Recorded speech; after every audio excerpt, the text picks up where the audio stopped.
Welcome, everyone, to Austin by Starlight. Tonight, our coterie is getting back together after completing this meeting that they had together with the dignitary Lucio de la Rosa from San Antonio with Don Hernandez of the Hakata of Austin. And in doing so, they also met a possible new friend in La Muerta shortly after. But she has gone about an errand as of right now, and thus leaves our coterie to do some of the more mundane things that they get themselves up to.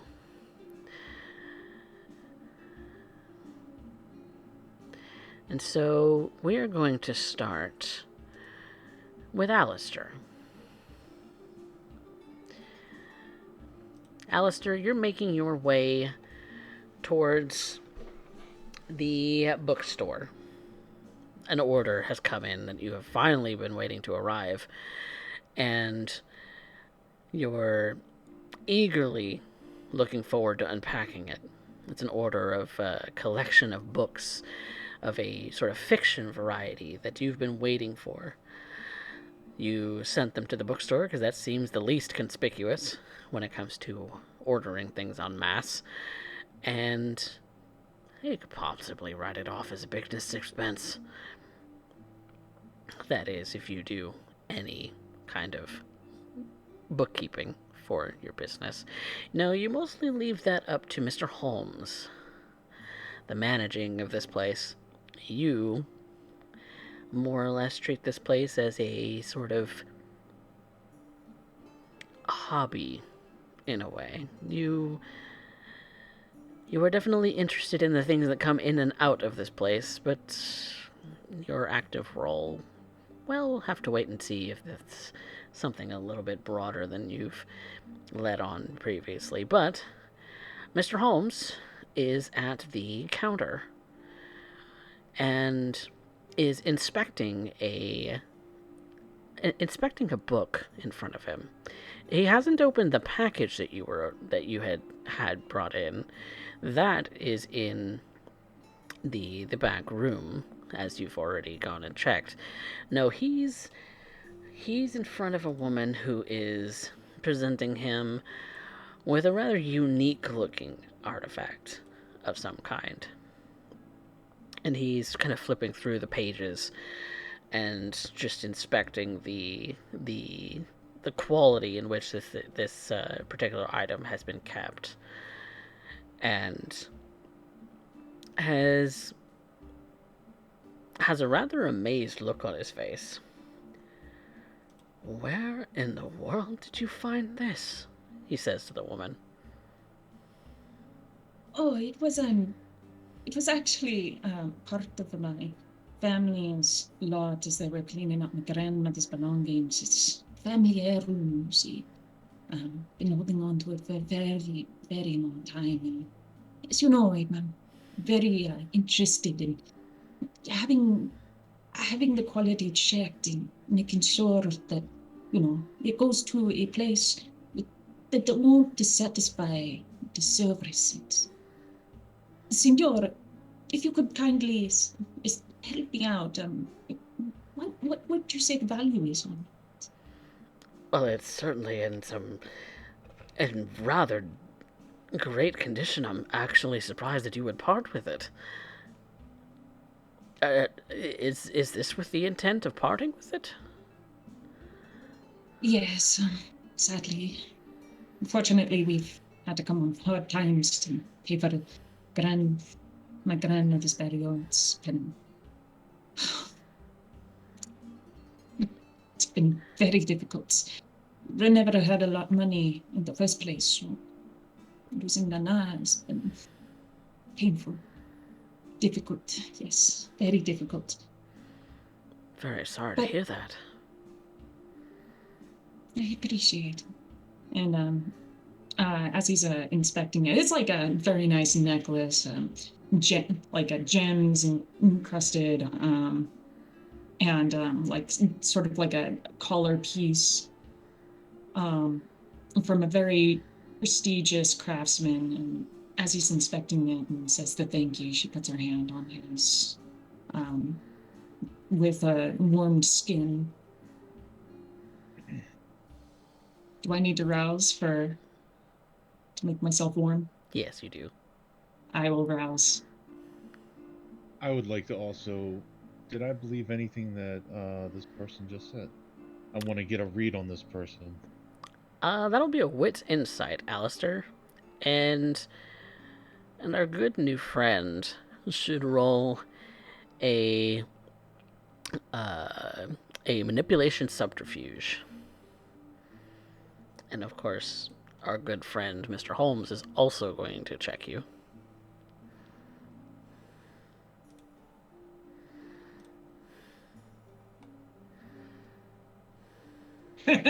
She seems tearful, pained. You all feel empathetic. If I could cry, I would. But alas. You've lost I'll family walk up. too. Yeah. It's It's in no way weighing on my mind right now. as she's talking about family that she's lost. Your mind immediately moves to other things, kind of distracted in your own mind for a moment, Alistair. Not really paying attention to much more what she's saying for the moment. But she definitely seems like she's genuine. She truly did Alfred. lose someone. Ah, Alfred, what do we have here? well, man, I don't think I caught your name. Oh, my name is Vanessa. I'm local to the city. I've been here for many years. We moved just from San Antonio, bigger city. Not too far away. Not at all. But what brings you to Austin in the middle of the night? Well, relocation. We've been living here a few years. Yes, you did say that. I apologize. Mm. I'm just so enamored with this little piece and the journal that you brought with it, because he was flipping through pages in a book, and it's this is priceless things. I feel almost terrible even putting a price tag on it. Well, I haven't been able to find anywhere else that even really gives a fair price. In pawn shops, you know how they are. Oh goodness, pawn shops will under under purchase you and frankly not even treat the item with worth the respect. See, see, it's been very difficult finding somewhere that properly appraises the pieces. I don't want my nana's things to be disrespected. And he kind of looks things over a little bit more. Uh, so, Miss Vanessa, I need you to roll for your illusion. Yes, can do. And what is the resistance roll for it? Composure wits. Composure and wits. Alistair, you may also do so. Okay.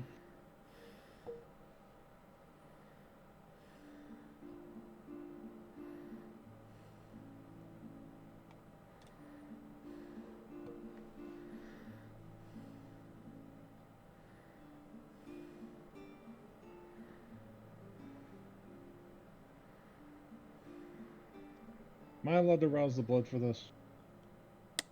Or I wouldn't This know is about it. kind of passive. You wouldn't know. Yeah, I didn't think so. This is more of It's a just a shit high school for passive me. glance, yeah. You know what? I'll fish for those two. I'm going to re-roll 2 dice. Okay.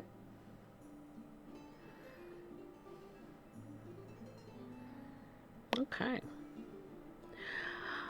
I'm going to treat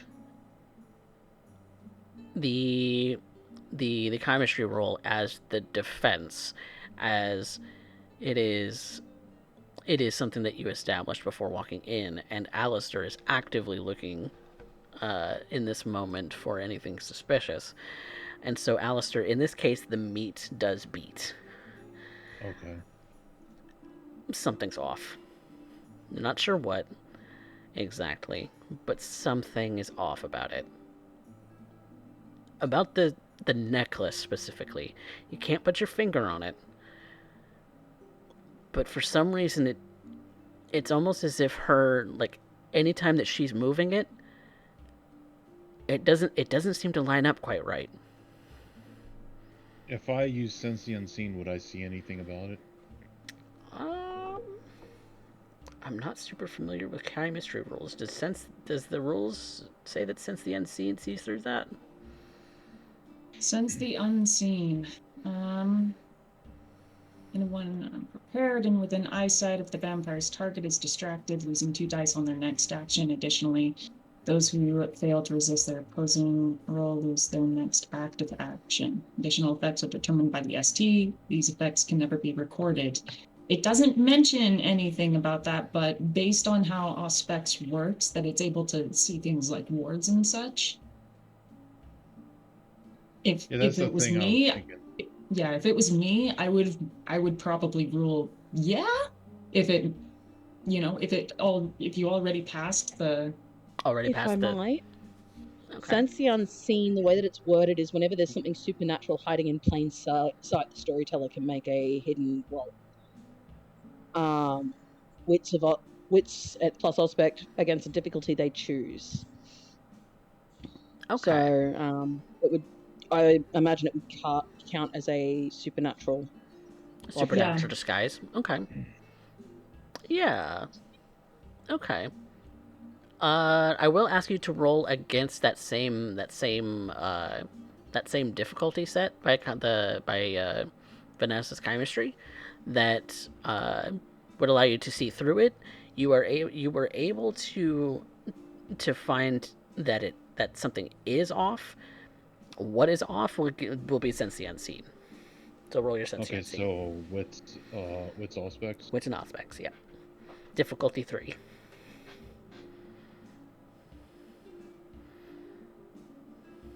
No, I just know something's hinky. Something's hinky. Not sure what. Something isn't lining up quite right.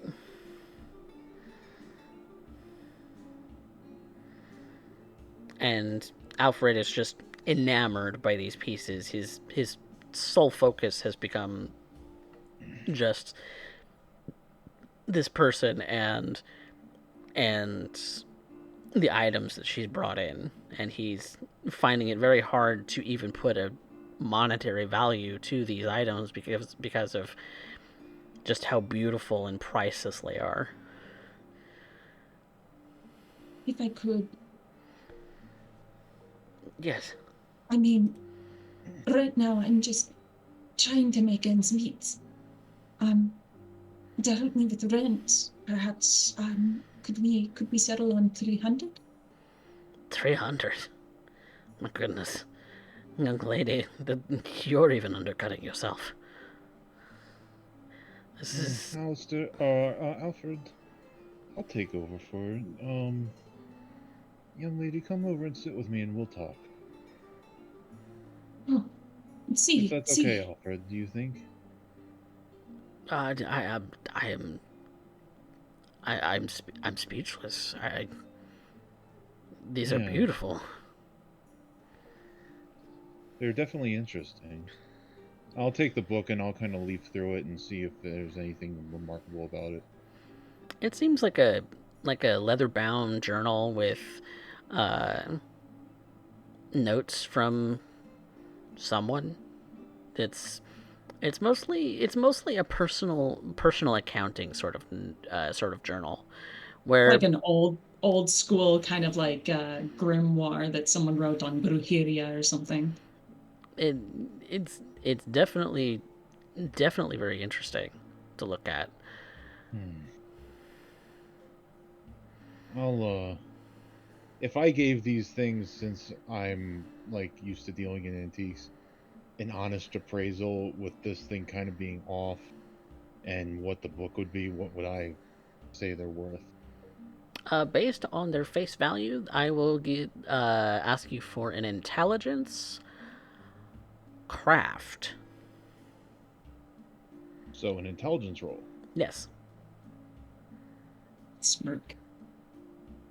intelligence craft, because it's based on the craftsmanship of these items. It's based on what you know about such things, given the sort of what you assume based on their appearance, their time period, their history, where they're from. Looks like I'm rolling ones tonight. Oh, lordy. Derek dicing it. Bleh. Yeehaw. I think I used up all my luck in that battle with Raven. But Sorry. yeah, based on Alfred's initial assessment, you would say based on appearance, she's definitely undercutting herself. Now, whether you actually believe that these are what they look like is a whole nother story. Yeah. But I'll that's go based over on and what I'll they look sit like. down. I'll go over and we'll sit down out of earshot of Alfred. Mm-hmm.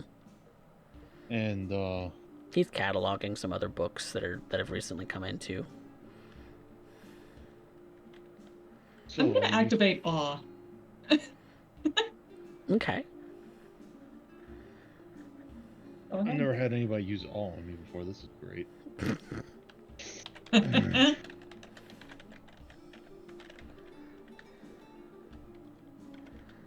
Is there a defense to all? No, it just adds to their persuasion pool when it's Okay. applicable. But a roll So hasn't been called yet. is there No. something you wanted to speak to me about, sir? Yes, Senor, the diary is definitely interesting, but there is something about this that I cannot put my finger on. It's something that doesn't line up. And I'll just kind of give a look. something that doesn't line up. Senor, what do you mean? I mean, everything about it has been, you know, it seems to fit this particular craftsman. Are you implying I'm cheating? I'm just saying something doesn't add up. And I then she don't know says what loud it is. enough for Alfred to say in earshot, I think I see what's going on here. You're like those pawn shops. You just want to scam the Mexican. No.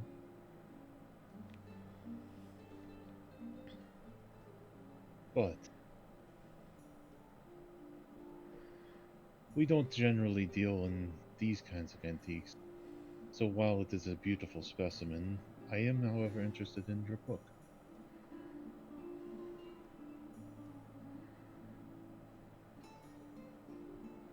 She thinks about it. It's difficult to find resources these nights. You know how it is.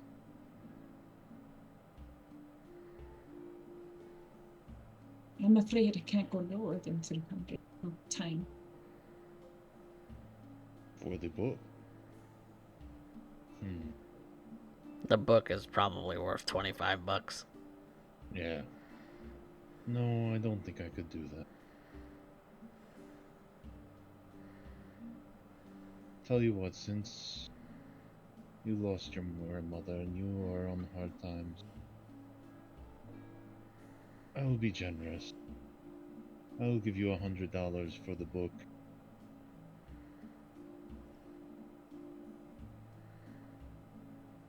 And the Suppose. truth about the neck.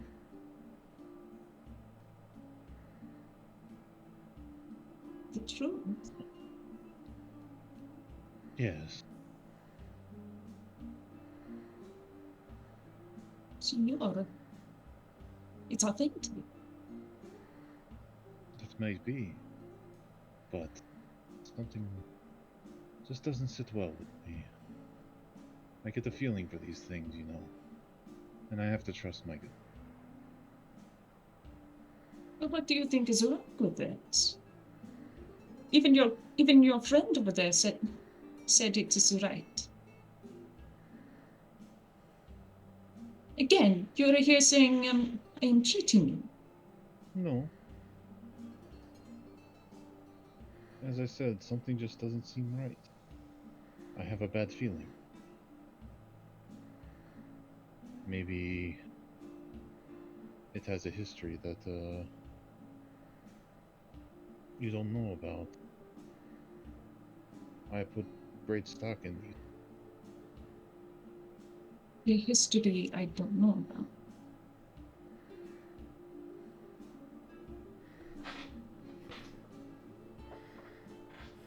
Then could you show it to me?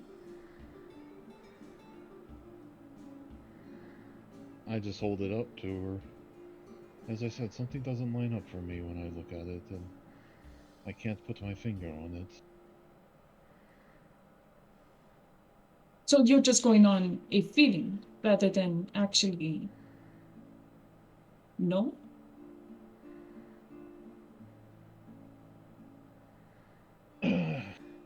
Well, I would have to feel strongly to want to keep this or purchase this, as it's not generally something we deal in.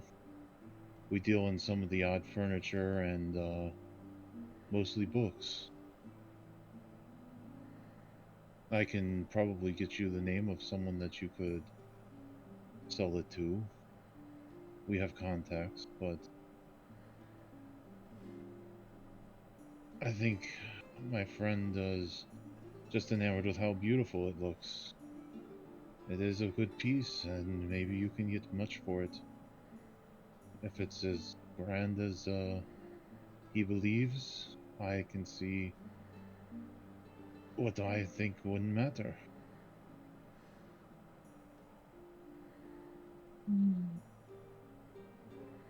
See, we'll take up your offer. $100,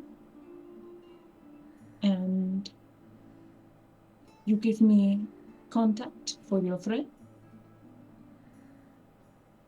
That I and I will. tell you the history of my Nana's necklace.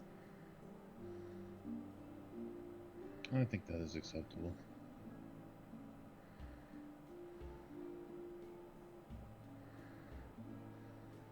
And I'll just reach into my pocket and fish out $100 and give it to her.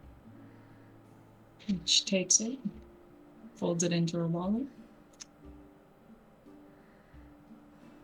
and And I'll also hand her a card of, I assume I know someone. Somebody in the industry who's Yeah. more into jewels than they are into books. Yeah. Somebody When I who buy probably lots, I have to. When I have to divvy it out to friends and stuff that are in different industries. exactly. You know a guy. I know a guy. she nods. It is appreciated, senor. The necklace, it was this is part of my family's materials. It was kept in my Nana's lot for some time until her death recently. But the necklace itself goes back many generations. It's a beautiful piece. My Nana, my great Nana, many of the women in my family wore it. But it's something I must part with. Well. It's a shame. Yes, I was thinking that if it is that important to your family, maybe we can figure out a way that you would keep it. You have you lived in the area long? I'm sorry, I didn't hear the whole story. Yes, I've been local for some time. Hmm.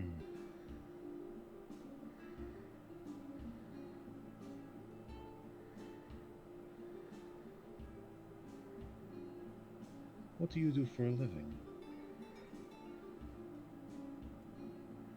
I, I just work day jobs. I clean, service, I do daycare. Anything that I can get time into, but wait, times are rough. As I said, I would not be here otherwise. So mostly minimum wage things that are not very enjoyable. Hmm. Maybe we can set up something with Alfred. He's getting old in his years, and I can't always be at the store. Maybe we can find a way for you to earn a little extra money and be able to keep your family's heirloom. You'd be so kind, Senor.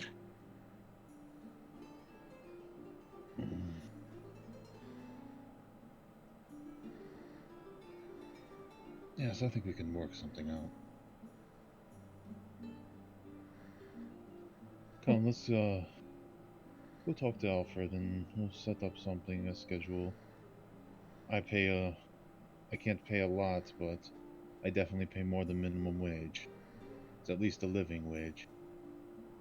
And it's not going to be horrible work. Um, if I might, I do have some restrictions. Uh, I have a couple jobs during the day that I try to maintain. I'm one of the providers for my family, so because of This that, would mostly be night work, if that is acceptable. That was the one see, caveat I would have. see. Most of our business comes through day traffic, and a lot of the work gets done at night, putting things back, organizing new displays, moving our old inventory, and it's tedious work, but either it's better than most, I think.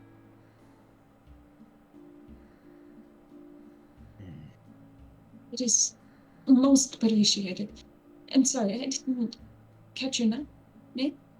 I'm Alice. Alistair. Vanessa. She holds out her hands.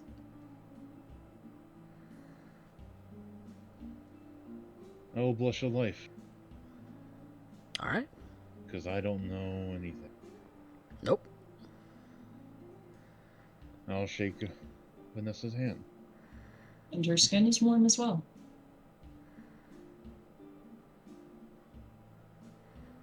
Well, let's get you set up then, and I'll get Alfred to draw up a schedule of times when he'll need some help when we get the extra storage or extra stock in.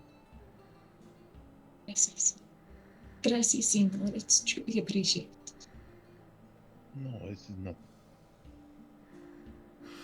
And, once they're done kind of like trying to figure things out, settle up, He um, is going to ask you for ID and written paperwork if you're actually going to apply for the job. 3 dots mask. All right. Fair Vanessa enough. Flores passes. All right.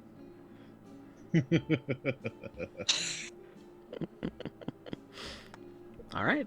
So you draw up all the paperwork and set up a schedule, and that is that.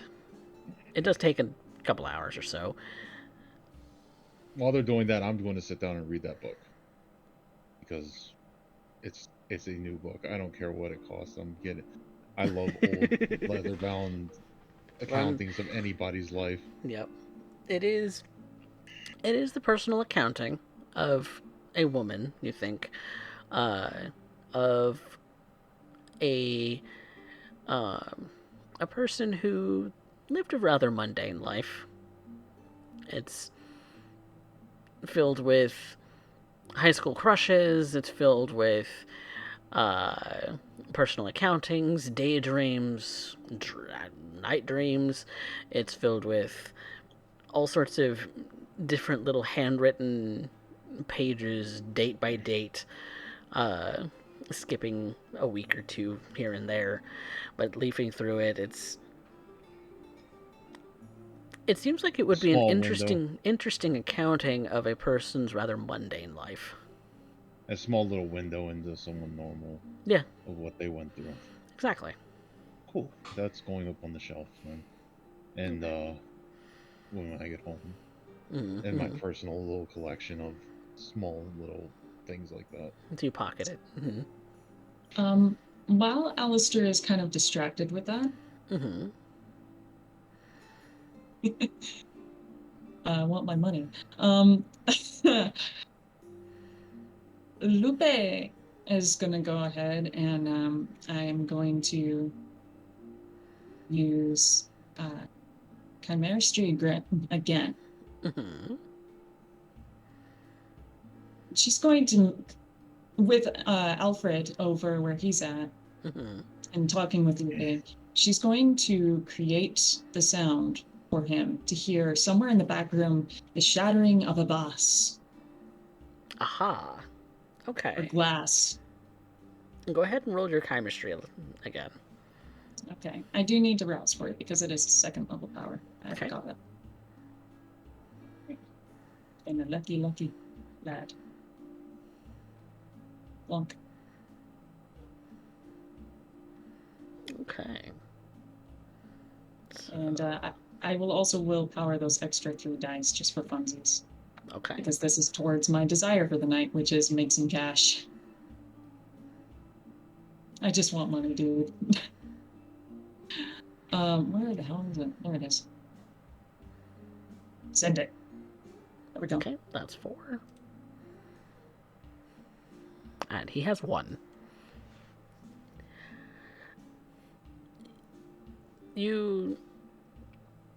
The sound of porcelain crashing on the ground disturbs both Alistair and the Alfred. Oh.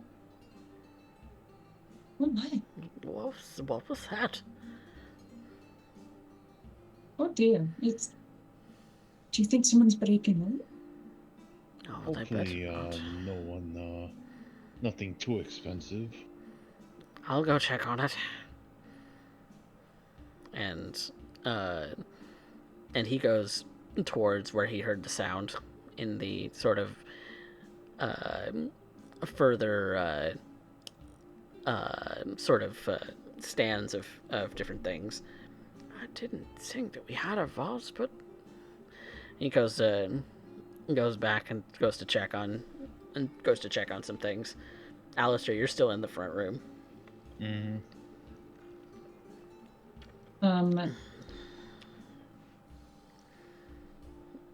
You do have your Lupe. nose in the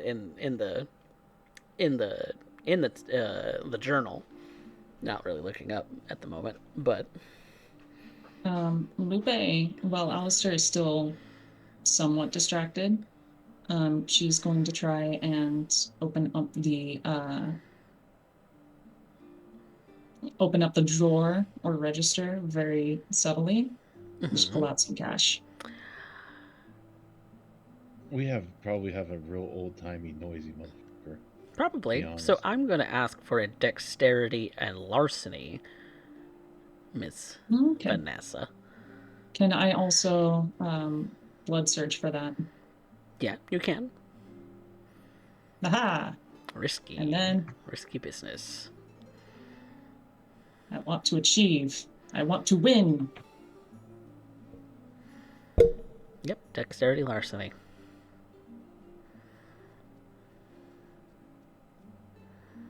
2 and send it. And I will also willpower reroll those last 2 die, Mm-hmm. just to be extra fucking sure. Okay.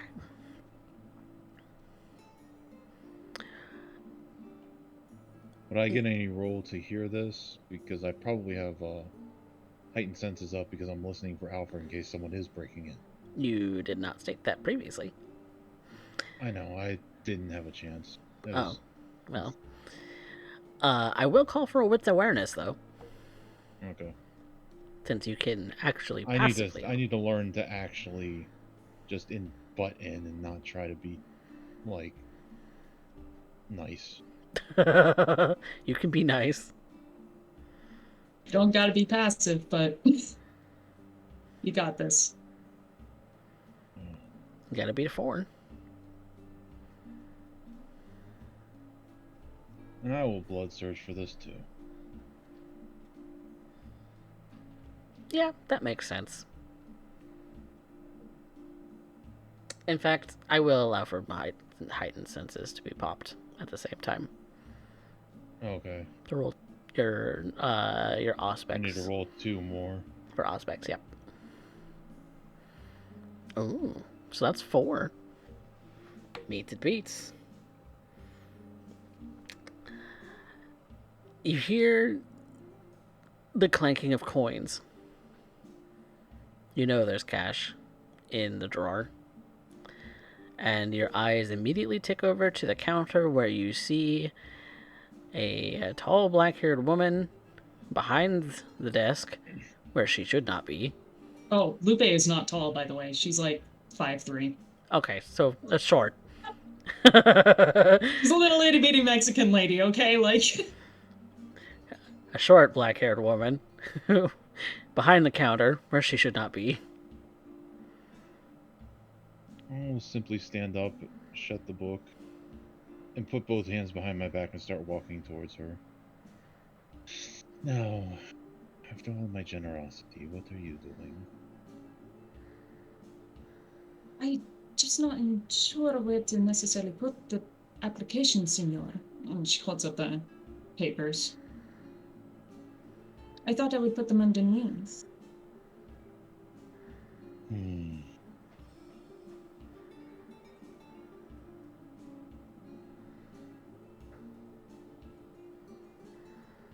No, I don't.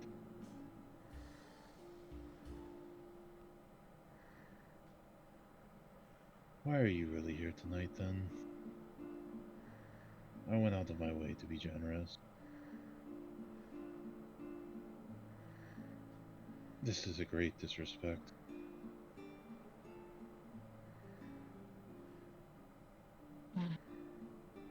I see.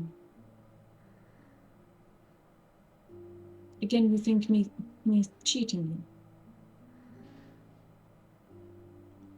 It's obvious that she jingled the coins inside the register. Well, if it walks like a duck and quacks, it must be a duck.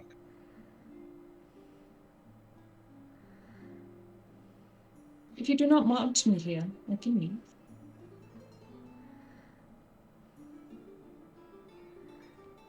Just put back what you took. She just holds her hands up. The only thing in her hands at this moment is just her application papers. Do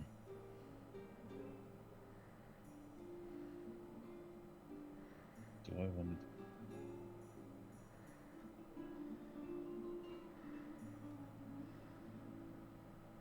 Yes, I think I will catch her gaze and use mesmer. Who's mesmerized? An elaborate command. Yes. I will just say, place all of my money on the counter and walk out of my... Alright, so roll for your mesmerize, and the resistance, I believe, is intelligence resolve. I have. Not a lot to bear in that. Yeehaw! Am I allowed to rouse for this too? You already have to in order to use the power, so no. Okay. I didn't know the rules for that. Oh, I get hungrier. Since it would count as the same turns, and yeah, you can't stack them that way. That'll do. All right. So anything that was considered Alistair's money, Lupe, you put on the table. You kind of on autopilot, then turn on to heal and exit the building. My question is, all right. Once she's outside, she just blinks.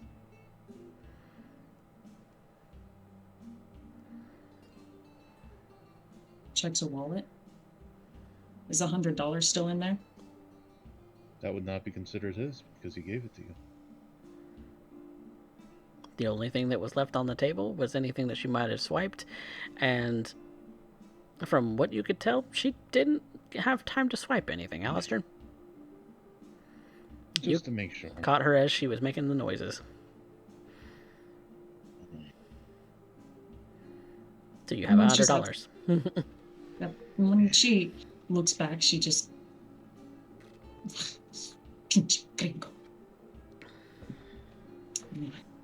takes her wallet and just kind of marches off. You see in the parking lot, there's this kind of like hand-painted van. When I say hand-painted, I mean it's like a it's a gray van, but it's got like an occasional like flower here and there painted onto it. It looks something straight out of the 70s. It's silly. Hippie van. Hippie van. It's hippie van. She gets in it, slams the door, and you just hear it. Like it just sounds awful. Did you end up taking your necklace with you? I'm gonna say no. No. I didn't think so. She speeds off. And Alistair, you take a second glance at that necklace that she and Alfred were fiddling with. Upon second glance, this thing it's a fake.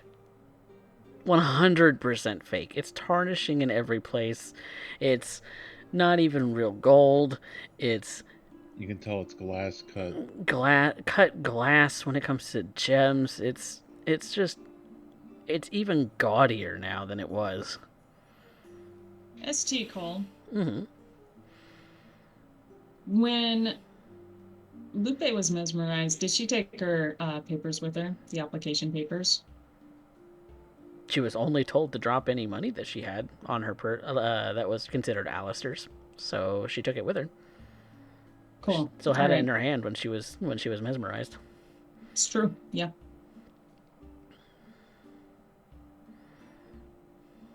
Okay, I just wanted to double check. Mm-hmm. As when I'll wait for Alfred to come back out. I didn't find anything back there. Nothing was shattered on the floor. Yes. How strange.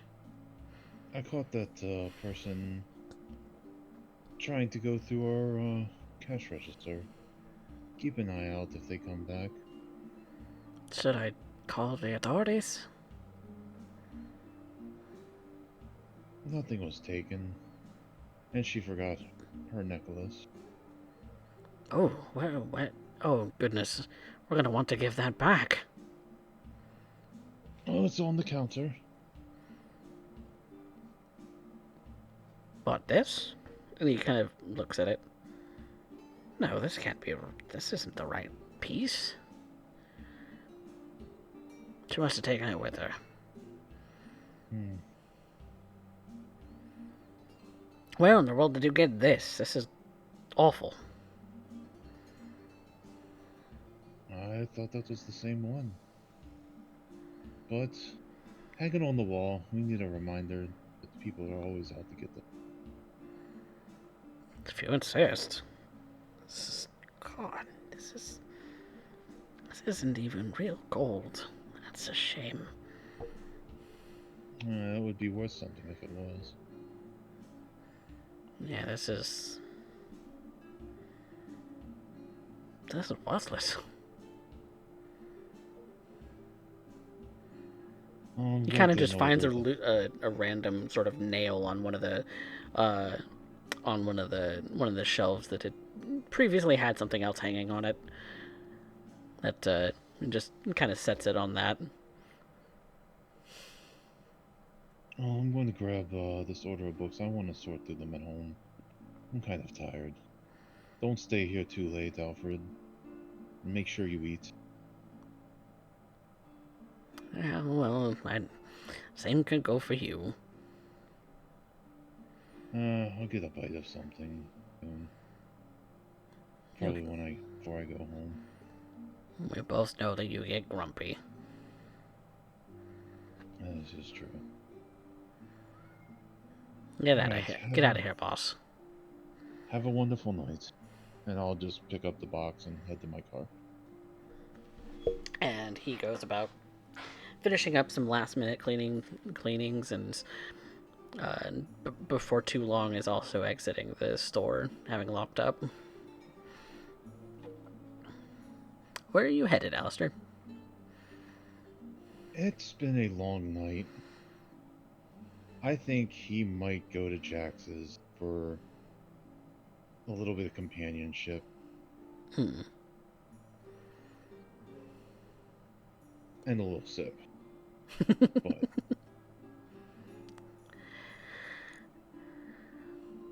But But there's also Pax and Yvette. What are y'all up to tonight?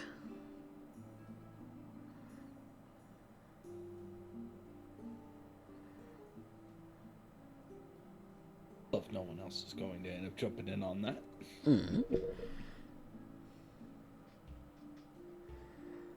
At this moment, Yvette has not ended up finding need of her services. At least at this time, she is capable of being at home. A rare treat for herself, as she is struggling ever so difficultly to try and end up cooking a meal for the family. Of course, certain things are not an option, but mankind has invented the microwave. I suspect a kindred created such a thing to aid in preserving one's masquerade. But there's also the fact that this is an electric stove instead of gas. That makes all the difference. There are little things. Still, heat is worrisome.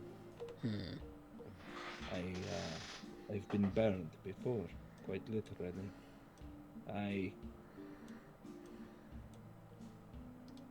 The hardest part for me to adjust in this exact life has always been the operation of a stove.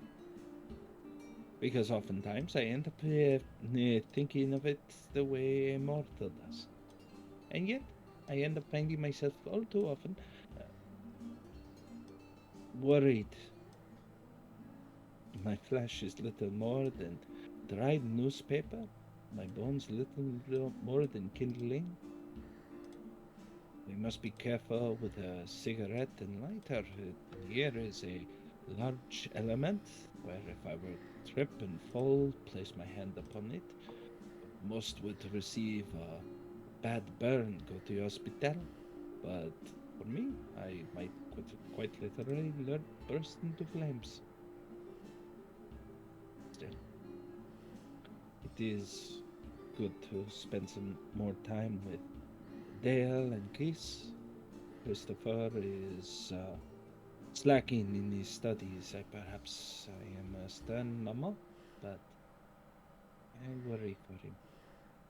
It must have been difficult with his papa constantly going to work, him being a child left to his own devices, perhaps spending too much time in front of the television, his eyes perhaps ruined by the experience. I've been reading a lot of the parenting novels, guides recently. While it is the closest thing to experience I can end up receiving at this exact point in time. And I am to be a stepmother to Chris. I intend to do the best I can within the capabilities offered unto me. As with Dale, our schedules make it so hard to end up spending so much time together, but the time we spend is precious to me. Even if I find myself oftentimes wondering what it is that I truly love. His blood, his scent, or perhaps his smile, the way he ends up making me feel, or at least how I think he makes me feel. It's difficult to know when you're dead.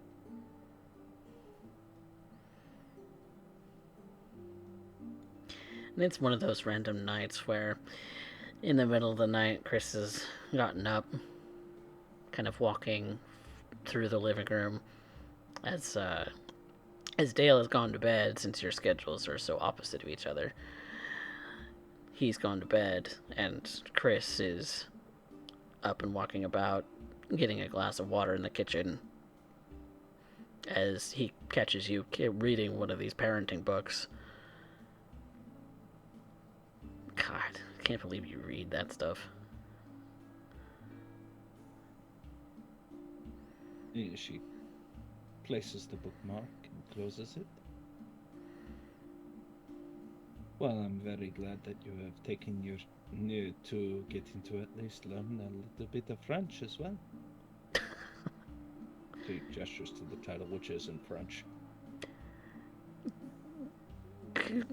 You've inspired me, and French is offered in school. It is our little secret. I mean, how else am I supposed to know when you start babbling off if you're talking shit? I would never end up doing so without you being explicitly aware of what it is that I am saying. After all, she gestures to the book. It says communication is important. That's true. I'm surprised you're still up. Honestly, I work so much during the evenings. I am more shocked when I end up going to bed early. Having to spend nights away from here, simply sitting in a living room and reading to the night, or even if the TV is very low, with the closed captioning.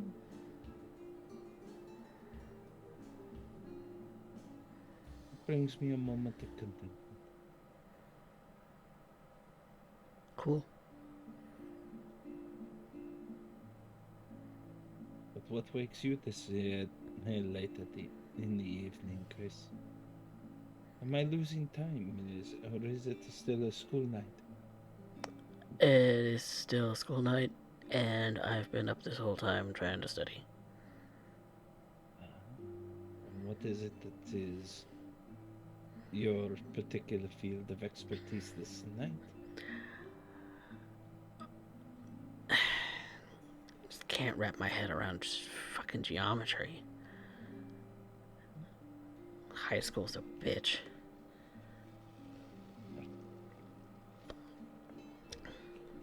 Perhaps we can learn it together. She stands and starts to walk towards him.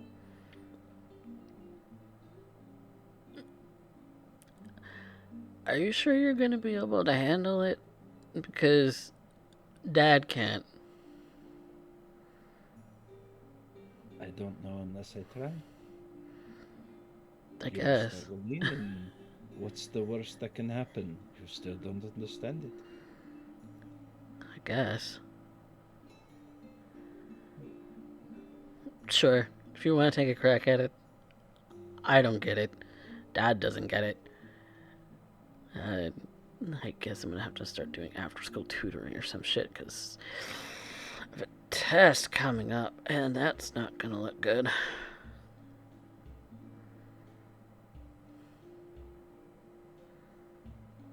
When is the test? Tomorrow? Tomorrow. Oh, for a clue.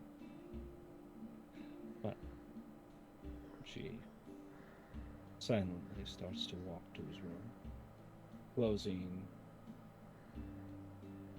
the door behind him. And He sits simply down at his desk with the book open. Some of the things that he's been working through as far as problems and things like that, all kind of, and also crumpled pieces of paper thrown across the room as if he's made multiple attempts and has not been satisfied. I grab hold of a blank sheet of paper and write down the subjects that are persistent to this lesson. And I also make a point to ask him what other subjects he will be taking on. I write them down in order. Perhaps this is a small way to connect to the child, being sort of his tutor on the nights I am free to do so. I begin to assist him as best as I can. I have a dot in academics and arts intelligence, so I'm learned enough to at least help him work through it. Yeah. But I'm also studying with him. Seeing, perhaps illustrating a point using my own experience. Whether the event happened or not is besides the point. But I am constantly trying to assist. There is a small part of me that is looking at this child, my boy. I wish to feed on him, but I would not have him hurt so much. Perhaps I will end up making a visit come Friday. At least if he's too tired on Saturday, he can recover. And it also stops him from getting into trouble in his youth. And he kind of notices as you're kind of gesturing and speaking with him with your hands that he does notice the ring on your finger. You must make him pretty happy. He stops for a moment.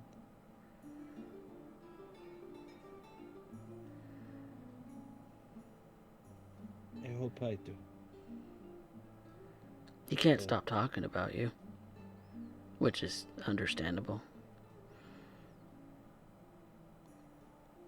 And yet, at this moment, the only thing he speaks of is snoring, almost as badly as I do. Your snoring is horrible. I am told often it is akin to trying to sleep near a construction crew. I think even that's kind of putting it lightly. But, It is a horrible habit, one that has been involved in my family for quite some time. I'm unsure on what it is. Perhaps I'll have the doctors tried to explain to me, but it was all in English. I couldn't understand a word. Oh, that sucks. But It's actually how I ended up starting to learn English, did you know? I didn't know that. Mm. There's not a lot I know about you, you bet. It's funny. I thought Dale couldn't stop talking about me. Well, he doesn't stop talking about you, but at the same time, you know,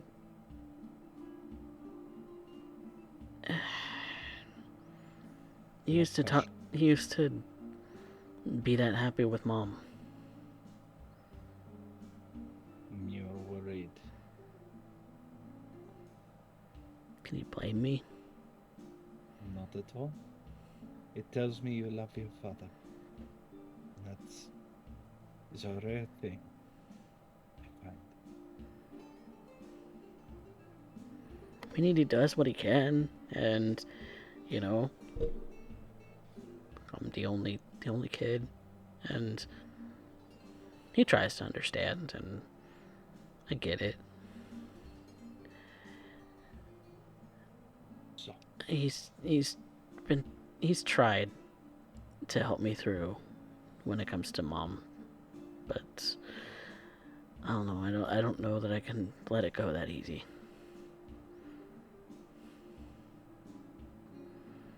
he does not speak of his previous relationship, and I fear to pry. Mom was great. She was always understanding. She looked a lot like you. You know, pretty, blonde, tall. Seems to have a type, I guess.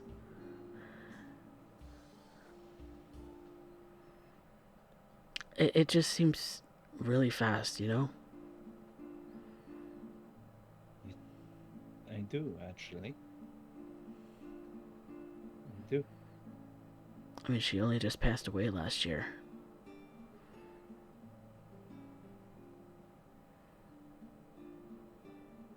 He doesn't talk about her anymore.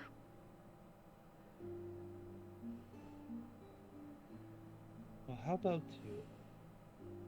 How about you tell me? She was a nurse. You know, that's kind of how they met, I guess, from what they tell me. Perhaps I have met her as well. I ended up in hospital. She raises up her head now when she showcases a bullet wound back when she was a school. Had that one. That's nasty. That's... Damn. It caught the rim of my vest. Still, it left a mark that bad? Missed the liver by half a centimeter. Damn. You could have died. True. I think of that quite often. But that is the nature of my profession.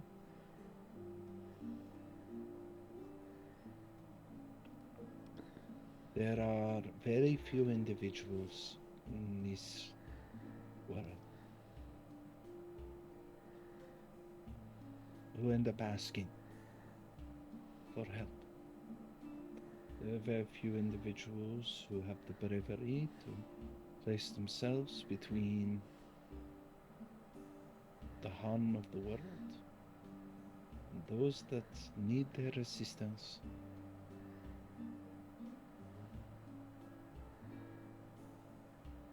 I found myself a talent for it, and I saw a need. I also end up knowing, and it is that somebody is hurting. I make it a point to look after them. I brush a small amount of hair from the edge of his brow.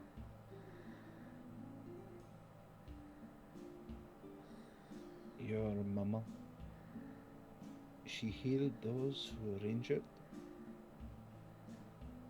I tried to stop those from getting injured in the first place. Perhaps we had more in common than I would have ever known.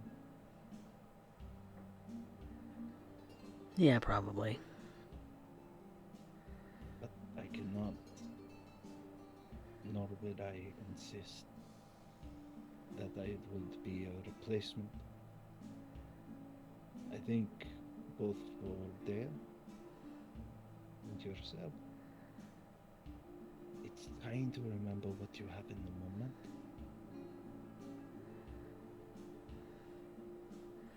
Not looking backwards all the time. It haunts me too, you know. There are things I would rather never remember. Some things I'm not even sure if I do remember. What? I was a wild child when I was little. And many, many nights with a lot of wine. Really? You? Oh, I had, I remember once I ended up going through American White Rum. Went through the whole bottle. And I remember waking up the next morning. The only reason I remember it was because I was screaming into my pillow as much as possible, burying my head under it, face first on the mattress. The sunlight burned my eyes, and I was starting to bang against the wall, hoping to God at that moment he would have the house collapse upon me, if only to make it stop. The hangover was that bad? It's American White Rum. That means nothing to me. I don't. I don't even know what I don't even know what alcohol is. What is that? Oh, please. I'm only you have 16. that. When you are of age, I will lend gladly in the showcasing you. I don't think that would be pleasant at all. Perhaps, perhaps not. It is a matter of the young man to be responsible for his actions. If it is something you wish to do, so long as you are of age, if your father wishes to do so, in my country, I would have no second thoughts to end up offering you a small glass of wine with your supper. It is a norm there. Here it is quite different. I'd It's a imagine. lot I had to adjust to. I guess everybody has a lot of adjusting to do, huh? I am a bodyguard. I stay by people who of means, who may have somebody wishing to hurt them. And my job means that I have to end up getting between them and anything that is dangerous. Just Adjusting is something I have to do on a nightly basis. I see why he worries about you then. If just don't die. I cannot stop the inevitable. I would never say that I wouldn't. You are a young man. You deserve the truth. But I don't think he could go through that again. I will say this. Even if such a thing were to occur, Dale and you would never have to worry again for anything. I would be watching over and perhaps demanding of God, this is how it is going to be. I would walk right through the pearly gates and demand unto him,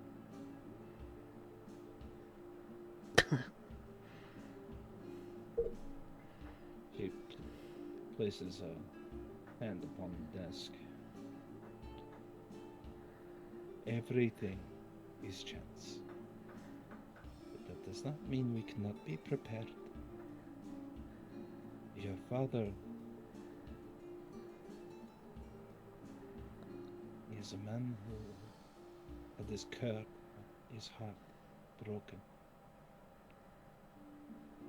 But he was strong enough to recover.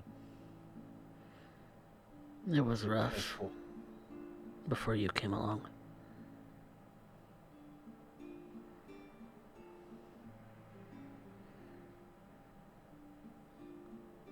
I never saw him so depressed before. Then he met you, and it's like it never happened.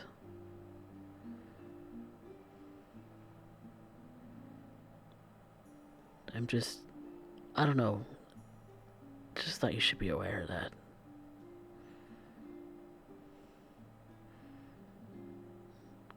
Like, I like you. I think you're cool. I think being a bodyguard's pretty badass.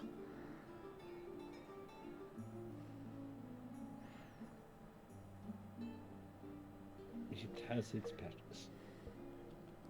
But honestly, I would, if I were to do it all over again,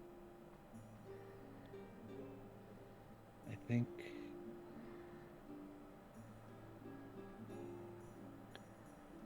it would be a dancer. Yeah? Ballet, perhaps. My old man is a big proponent of theater. It was how he ended up beginning his life in the theaters and knowing all the actors and actresses and hosting parties in the she's looking for the word, the high stands. She kind of gestures, referring obviously to the balcony sections. He would invite very important people. And I remember, all too frequently, I would be sitting there, and I almost envied how removed from everything the dancers upon the stage were. The pianists, the guitarists, the dancers, the performers. Alas, I have no talent for it. But if I were to do it again, I would love to do so. I mean, it's never too late to learn something new. He looks back at his book. After all, I am trying to learn to be a stepmama. She rustles his head a bit. Well, I'm getting tired. My brain won't function anymore. She goes to set his lamp. And I will end up being sure that there is something in the refrigerator for you to have before the test. At the very least, you should be awake for such things. Perhaps we should do this again. Yeah. You can quit yelling at me at Minecraft and just come hang out.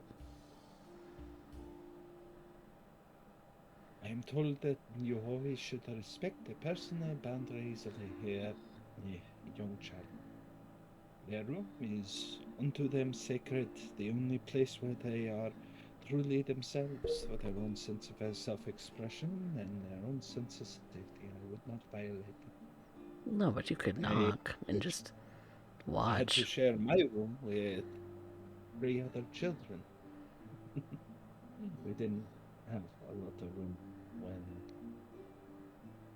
she just kind of trails off. She realizes that she's not even sure if that experience is real. Is that part of her? Or is that a cover story that Jacques placed upon her?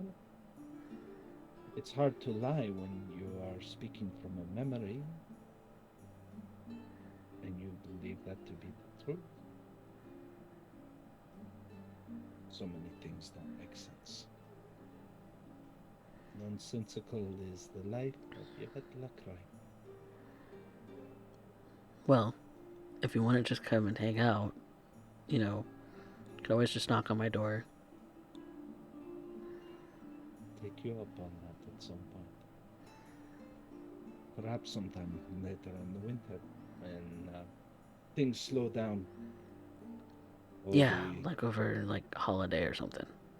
All my business is always during the summer when everybody wants to end up going out. In winter, everybody wants to stay inside, which is to my benefit, really. Cool. Then, we could plan for I don't know, whenever. I'm going to bed. Good night, Christopher. You could just say Chris.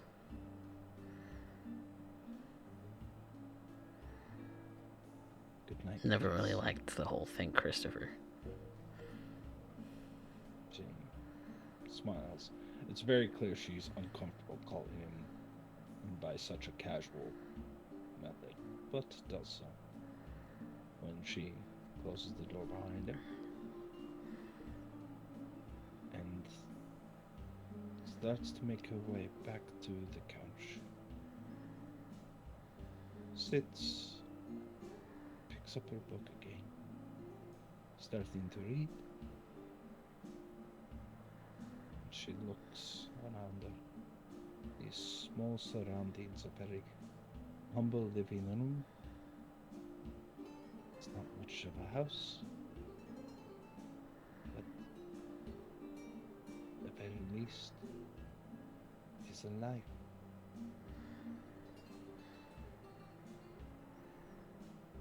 And with that, I think we're going to take a quick break.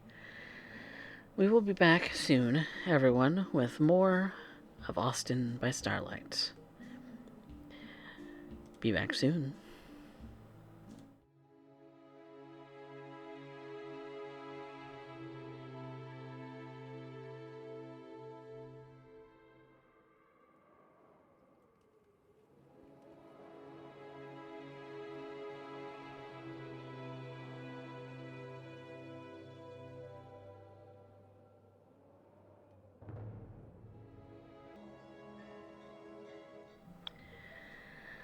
Welcome back, everyone, to Austin by Starlight.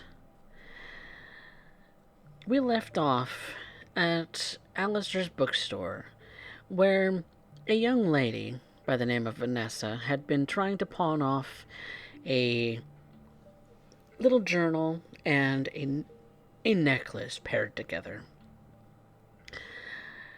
And having successfully sold the journal, and being kindly asked to leave the premises, she quickly made her way to her vehicle, her sort of hand-painted hippie van, and decided to go for a little bit of a stroll. But the $100 that she gathered for the journal was not going to suffice for some of the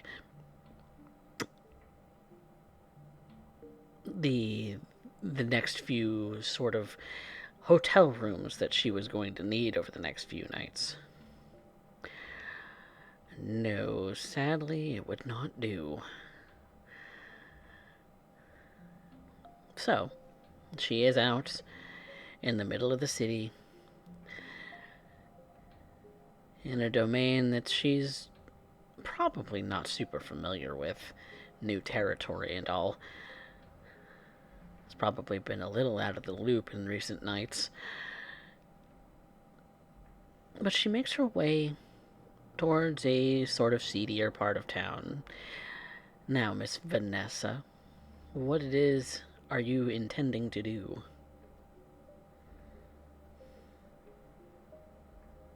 Well, my messy. She kicks the wheel on her van.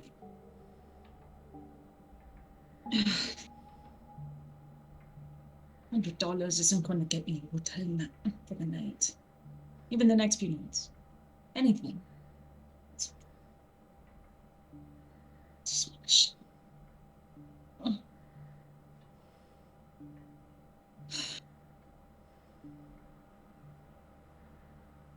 I guess I could go snag from someone's wallet after feeding my mom. It's not different from being a whore, really.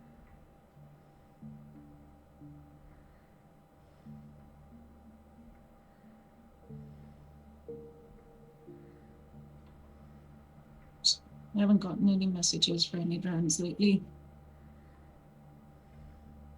Rico isn't catching up with me. Fucking idiot.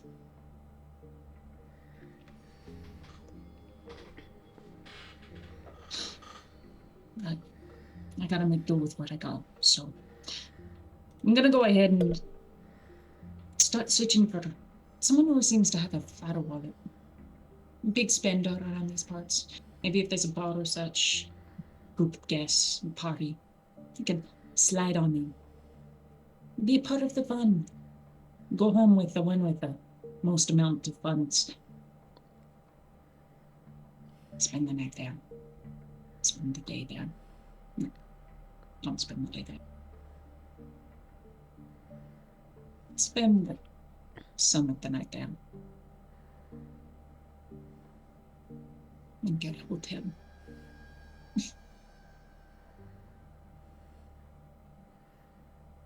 Why do the nice places have to be so expensive? You just want a nice bed. That's all it is, really. So, with that, I'd like to make my hunting roll. Yes. Go ahead and make a hunting roll. Traveling up and down the bars of 6th Street.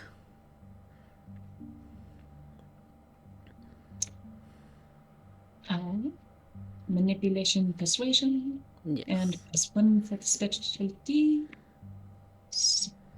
seduction.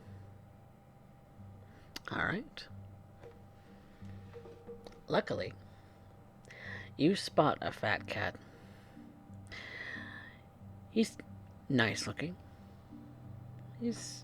Seems pretty well to do. He's not rocking a car that screams luxury, but he's handsome. He's wearing a nice coat. He's got a nice sort of look to him. His car is nice to look at. It's a good red. It's a fairly. It looks like a nice SUV. Nice SUV, like one of those spacecraft-looking ones. Maybe not so luxurious or anything like that, but it looks sturdy. It doesn't. It looks practical. Practical. I'll give him a pass for now. I give a bit of a crisscross walk towards him, making sure to pop my hips a little bit more with every step. And I approach him and sort of look at his car. Fantastically. What's a nice guy like you doing with automobile like this? Shouldn't someone like you be riding a Mustang? A sports car is impractical in my line of work, miss. Oh. But I mean, I think you'd be deserving of one anyways. It fits that jawline of yours. Nice, sleek, sharp. She draws her fingers underneath his jaw.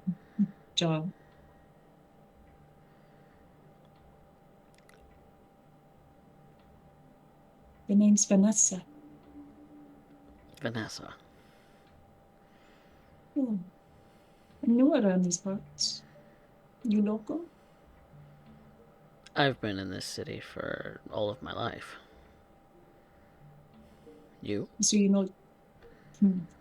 I just rode in on from San Antonio. I San don't know a Antonio. lot about it. See? You're a long way from home, aren't you? See, so, bit of a travel. I was here to hang out with some friends, but they turned out to be lightweights. Left me out the rest of the night. Think maybe you want to party with me for a bit?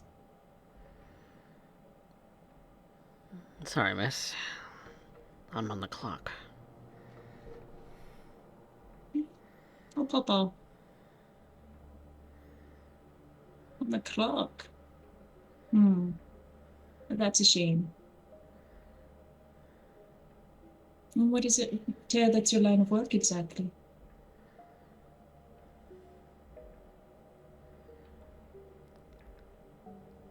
Trade goods.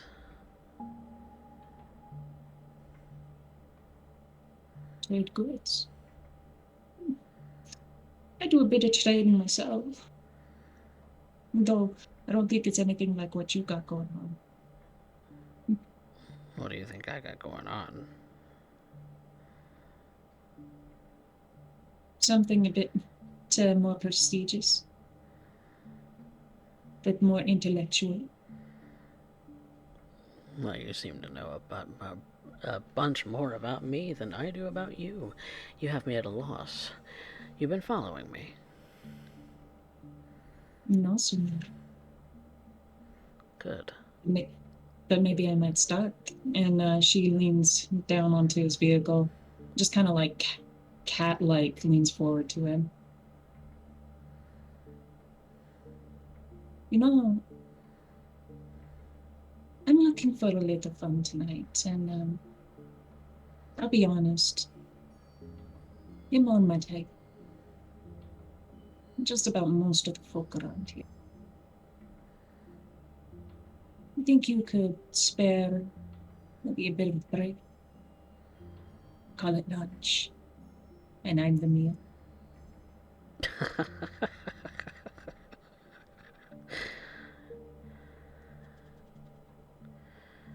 You're serious? I am if you are.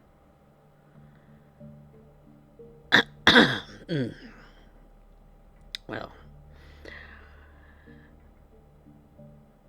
I,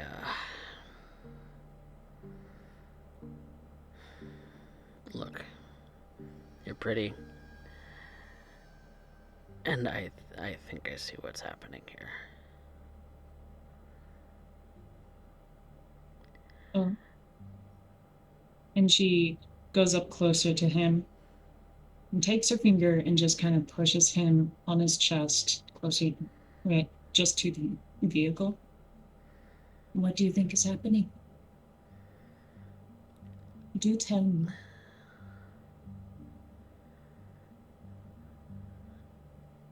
Look, it's flattering, but I'm not looking for companionship tonight. Oh, I mean, no strings have to be attached. And she slowly just kind of slithers downwards. Pax!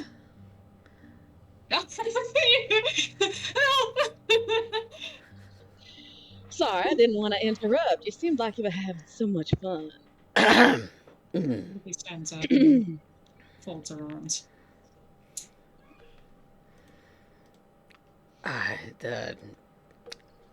Good of you to come by. Why don't you take her up on her offer? Might pull that stick out your ass.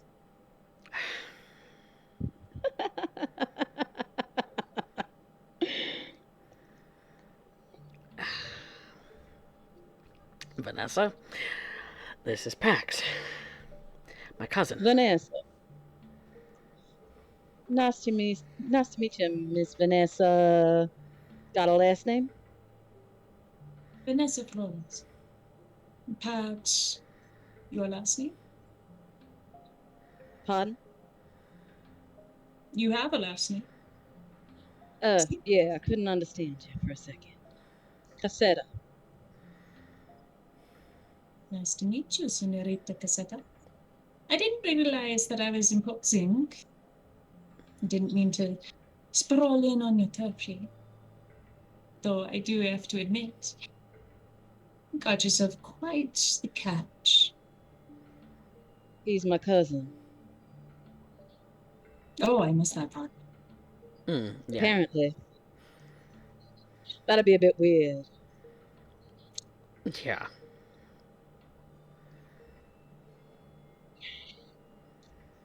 So what brings you around here? Looking for a night of fun, but, well, considering that fun is hard to find, I guess I'm going to have to keep looking for the night. I want to incite her. All right.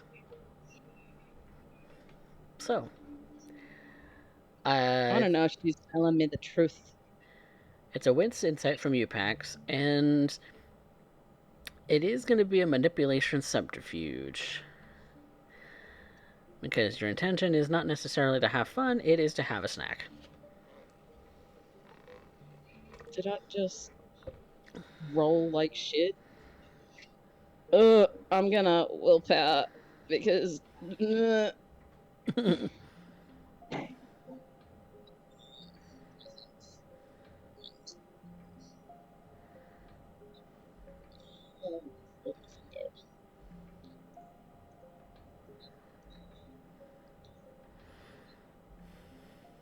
Did that just. Yep. Motherfucker. It seems genuine enough. I mean, you did just see her going down on him, so it's like... Well, you're gonna find more fun with a pole than you will with Julian. I could be fun. I'm just on the clock. Just when? Mr. Straight Lace. Stiff, but not in the way that we want. What a shame. I have a wife. Oh. And she's gonna look. Does he have a ring? Wits awareness. Undo.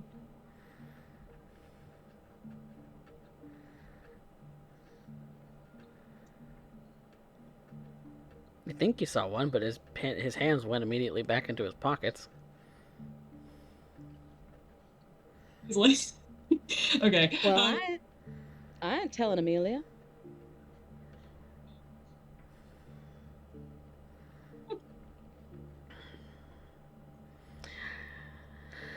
Pleasure to meet you, Vanessa.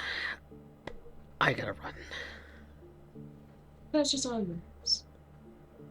It's a shame. Miss Cassetta? Was it? Speaking of Pax, you mind talking to me for a second? Yeah. I'll be right back. Hold that thought. And he kind of pulls you aside, Pax. She just came up on me. Thank you. Thank you. Take a deep breath. Look, the boss has me running a couple of things, and I was hoping to get a little bit of your help. Maybe we could talk later. Absolutely. You know where to get me. Okay. I'll call you later. Now let's see. Let's see if I can't get this minx off your tail. Please. It would mean the world to me. Have a good night, my handsome boy. And she pats him on the cheek. Now you're just making it weird. Go on, get your job done. And he kind of walks off to his car and kind of waves to the both of you and starts the car and drives off. Sorry, what was your name again, miss? Vanessa. Vanessa. Pretty name. So what can I do for you this evening? Well, I suppose tonight I've just been out for a ride, looking for love, Love. fun, friends, something to do. I got abandoned by my group. Everyone else a bit too lightweight. The evening ended early. That's a shame. Have you checked out more of 6th Street? There's always I'm afraid- plenty to do here. I'm afraid I haven't explored much of the city. You new in town? Who could say that? I've been more local around San Antonio.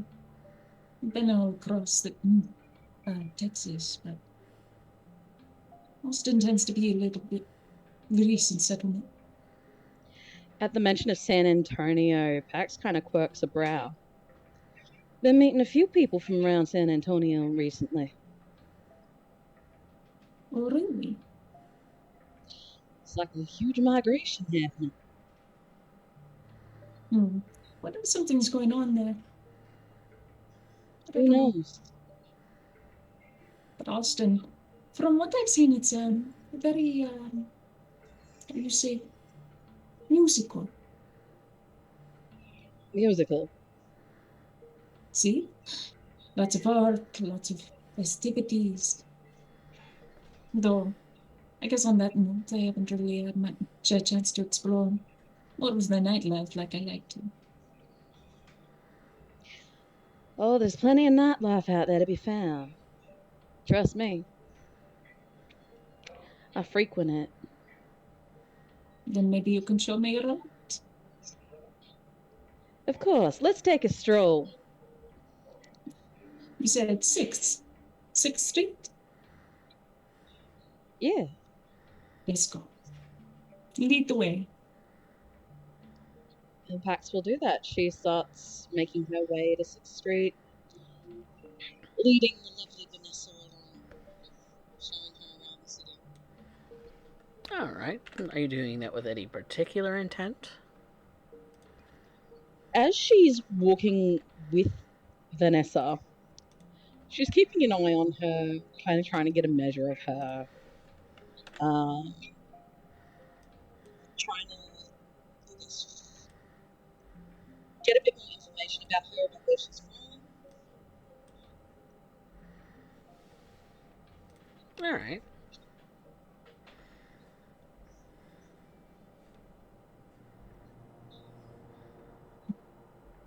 Wow. It's a very different vibe around here. I don't know how to put it in. Less grungy than some of the other cities I've been in Texas lately. Less grungy. Well, easier to traverse. At least I think so. Well, keep your eye out, because some girls go missing. Missing?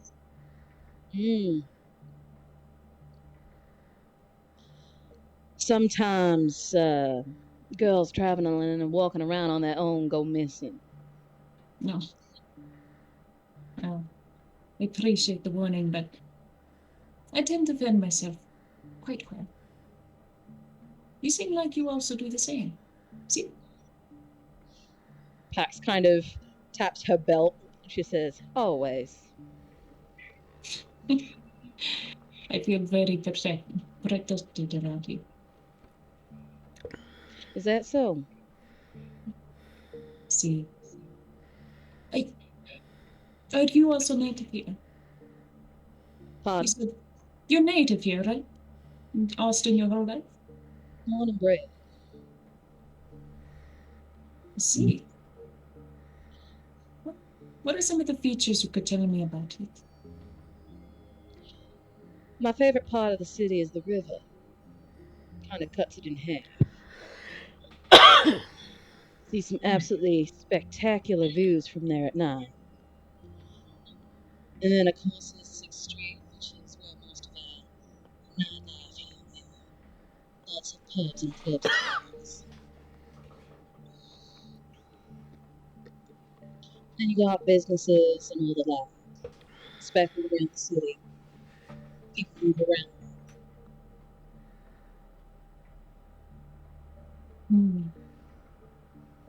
It's very interesting here. Very interesting. And Livet is gonna like just sort of look around, observe the environment, the people. Mm-hmm. Is it much different from San Antonio? Gotta say, I haven't really left the city much. Yes. Very different. San Antonio, like I said, was hard to move around. I felt like it was often more dangerous. Grungy is definitely the word for it. Phoenix. I've been to Phoenix, Arizona, also terrifying. What's the capital of Texas again? I'm sorry, I'm being stupid. Austin is the capital of Texas. What's another? Houston. That's the other one. That's the one I'm trying to remember. Mm-hmm. I've also been to Houston the recent couple of months. I wouldn't recommend it. It's quite hot, heated. Well, so is most of Texas, from what I know. Houston has it's hot in temperature and also hot in people, but not in a good way. No, no. Hot passions. Passions. See, like very heated opinions. You're talking politics. See, I didn't realize it was that strong. What are we talking? Left, right? just very structured. Structured. People like Ain't that interesting? see, people like a certain type of order there, one that I'm not particularly used to myself. I can hear that. A little bit of chaos makes everything just that wee bit more fun. Senorita Caseta, do you have a specific place you like to what do you like to play at? Crowd maybe, drinks, friends. Yeah. Yeah, I do. She's gonna head to a little club, Mm-hmm. close knit, small. It's probably one that she frequents. I wouldn't say hugely regularly, but every now Okay. Given how 6th Street is owned by no one, you are free to come and go as you please. Right. And once they enter that club, Lupe is going to hunt again. And Mhm. she doesn't necessarily hide it from Pax.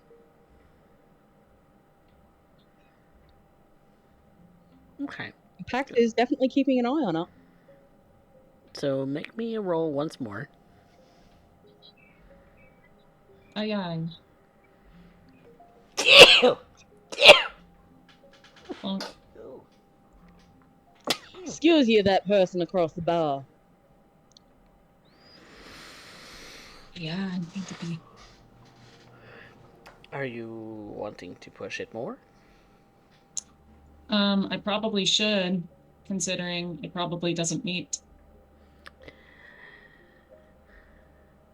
Well, there's no way of Lupe knowing, really. Sure, fuck it. Push the 2 dice. Plum. Aha! Smooth as butter.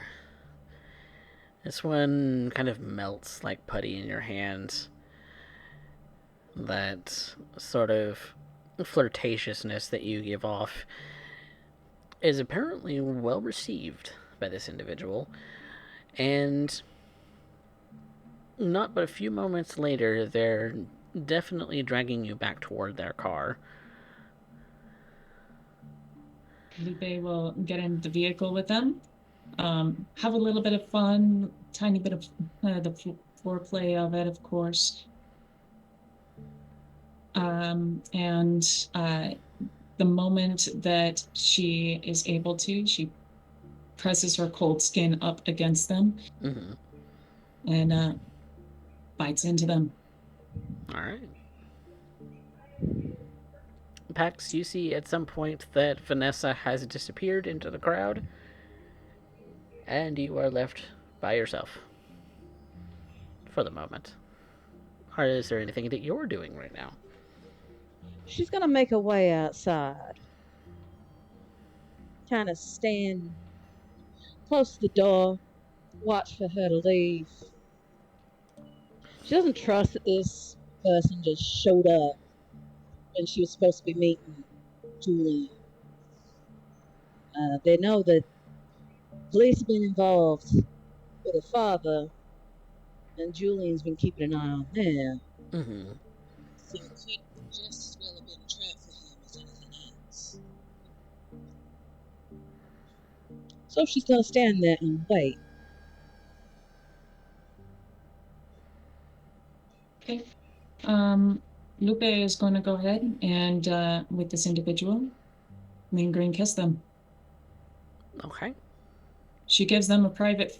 Once she's done, she, uses, goes ahead, gives them the solid lick, cleans everything off. Now, And then there's. to be aware, we are using the errata for the lingering kiss. We are not using the original core rulebook lingering kiss. So this makes him a little bit addicted to me. And he does get powers. He does get powers.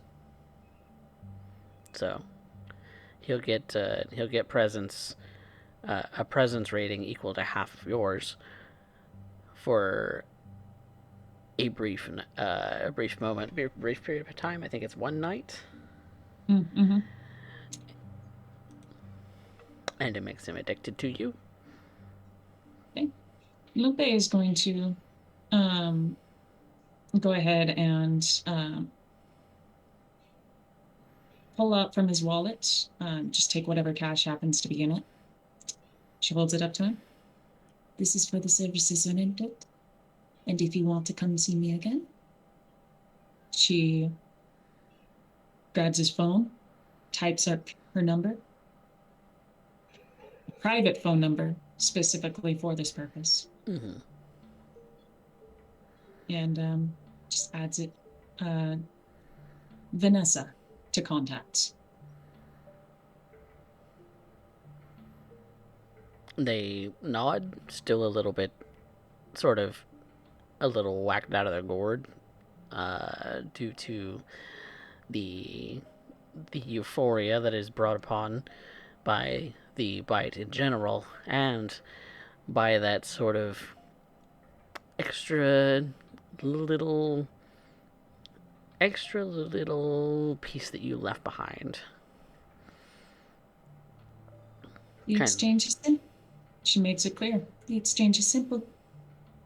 You bring me a little bit of something, and I'll always give you a little bit of something. Ta-ta for now.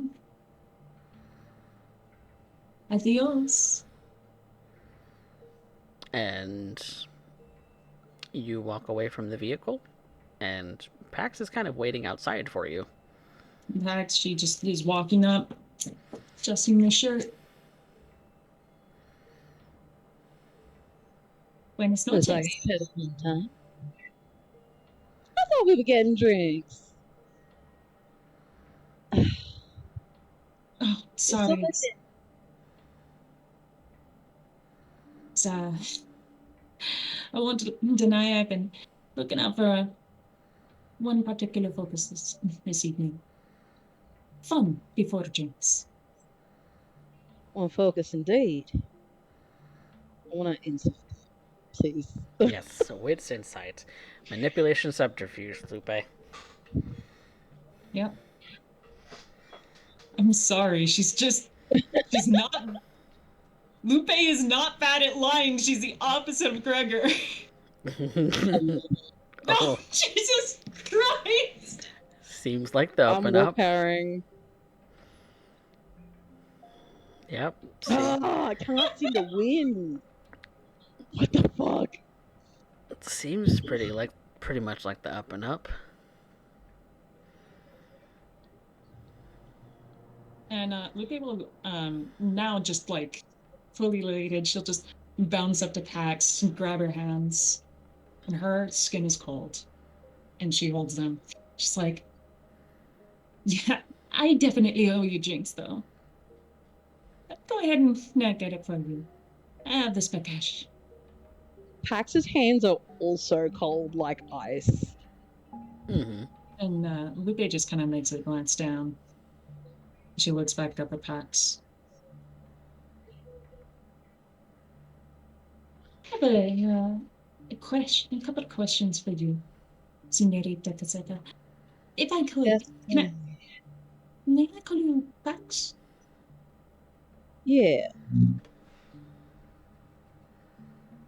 I get the feeling you and I are hermanas. And she puts an arm around Pax's shoulder. Pax kind of tenses at the gesture, but leans into it. I think we're probably closer to being family than you think. Familia. Interesting way to put it. Tell me a bit about yourself. What do you You say you're local here. You've been here a couple of years. How long has that been? Well, let's see. I am. Sorry, I'm having a moment. You know those days when you forget how old you are? About 23. 23. Yeah. Yeah. How about you? Surprisingly, I'm older than you. 25. 25. You don't look a day over 20. Oh, I take that as a compliment. Absolutely. Really, it's the virgins. I don't take the blood, I take the virginity. That's one way to do it.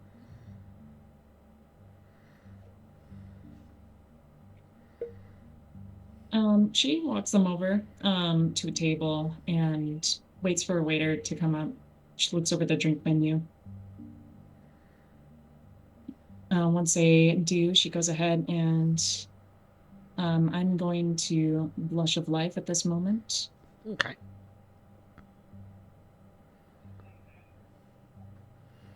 It didn't And stick. it didn't. But Lupe is having fun. As soon as you drank it down, it was gone. Could go for another snack. The waiter looks pretty delicious. I want to finish these first, and maybe I'll order takeout. Oh, but why wait?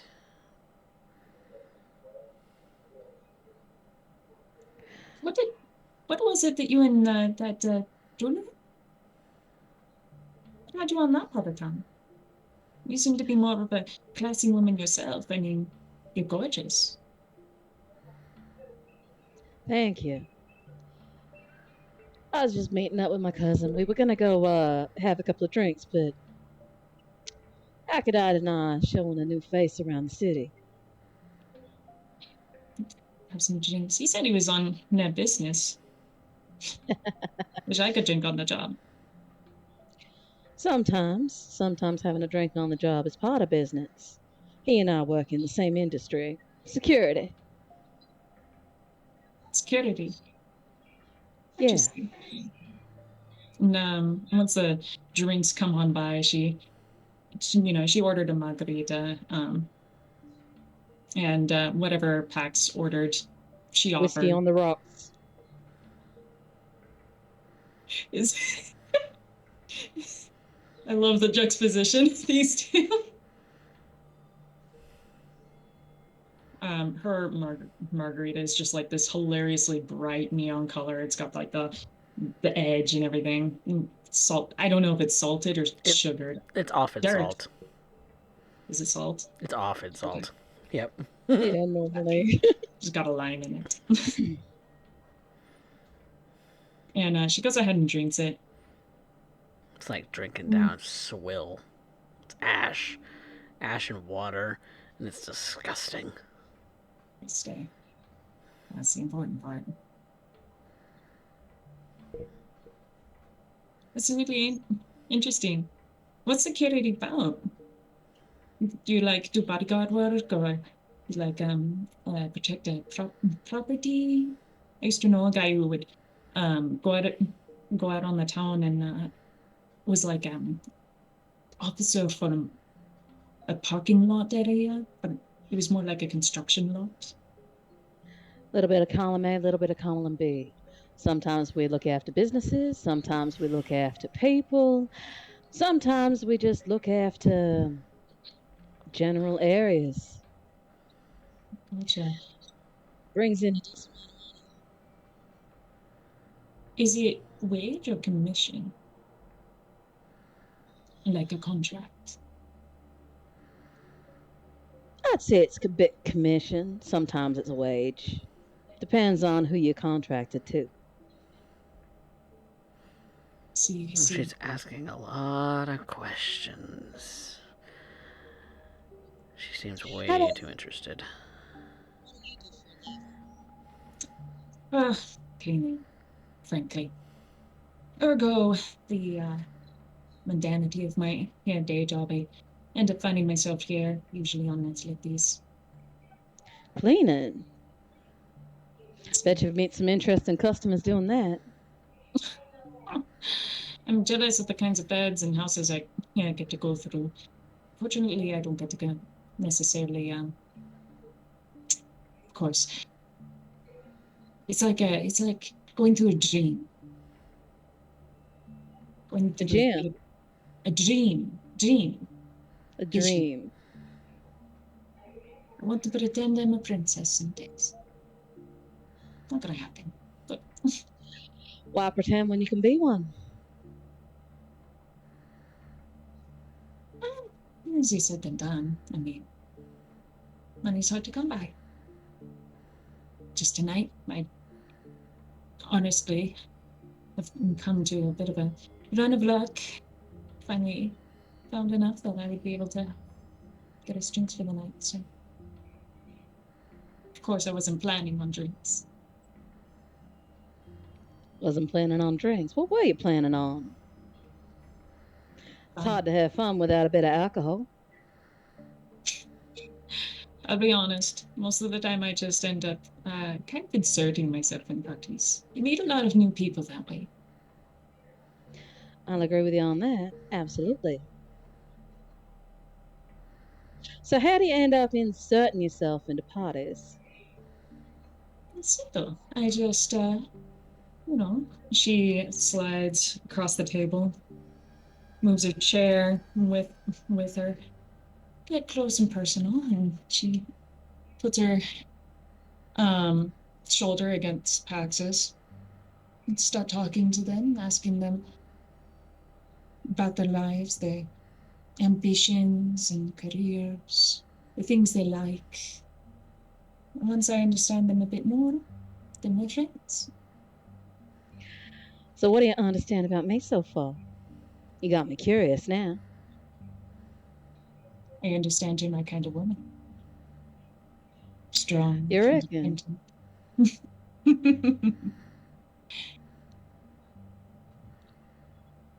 Maybe. My apologies. After you. Maybe I'm just soft for women who are stronger than me. Stronger? I don't know about that. You walked up into a married man in the middle of a parking lot and started hitting on him. That takes a lot of courage, especially when you're a stranger to the city. It's just knowing about the kinds that seem, how to put it, sociable. How do you figure? Usually they have something holding them back. Circumstance, a situation, work, people around. Something that abides them by constructs, social expectations. And you don't hold to those expectations Why should I? because it's only human to do so.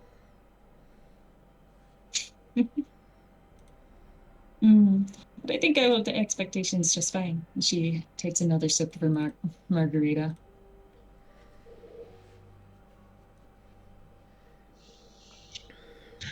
You're certainly interesting. Have you been in the city long? Long enough, but also not long enough. As you said, I don't know much about the city, just a few sidelines, a few streets. That's a very non answer. I feel more like a tourist than anything. Who frequents the city. Of course, So, what are we talking? A couple of days, couple of weeks? weeks at a time. Though it depends on the city. For instance, I don't like Houston much. I just stick around there. San Yes, Antonio you said is. that. mm, San Antonio is rough. But if you know what to do, how to do it, if you know the right people, you can usually slip by. But here, people seem to be friendly. Everyone's friendly. Well, until you run into the wrong crowd Maybe or you hit on the could. wrong person with a ring on his finger.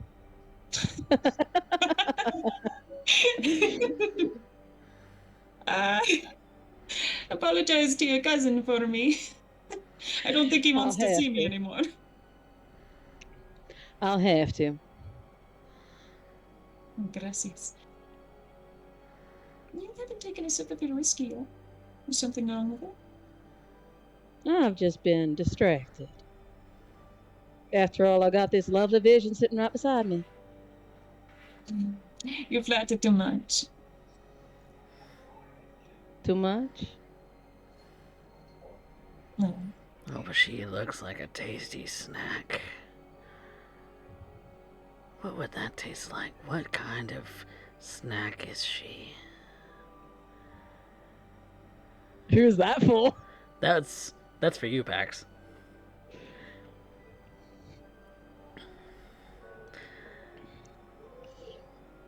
She's strong as steel, like Yvette.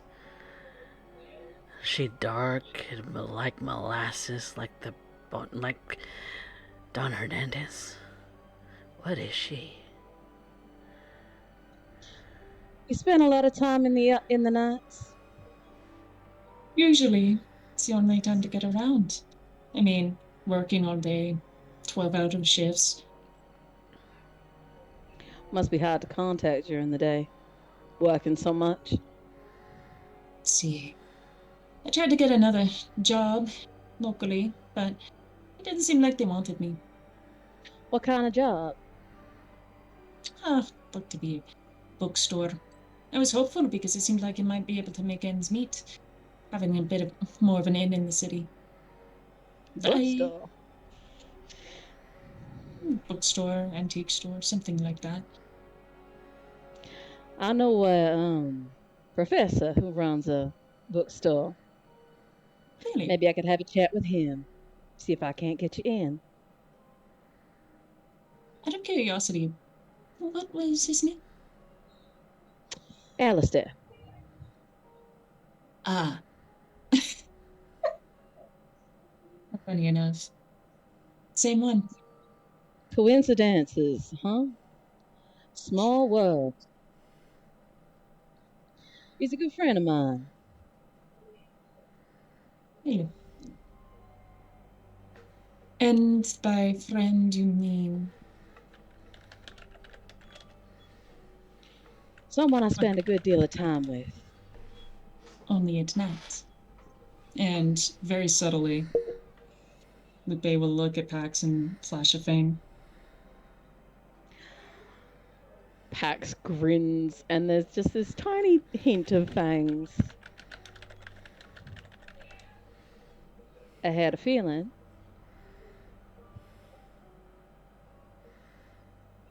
I mean, like I said, I try to keep things fairly quiet.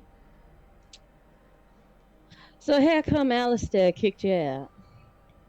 You said he didn't want you there. What'd you do? I misjudged him.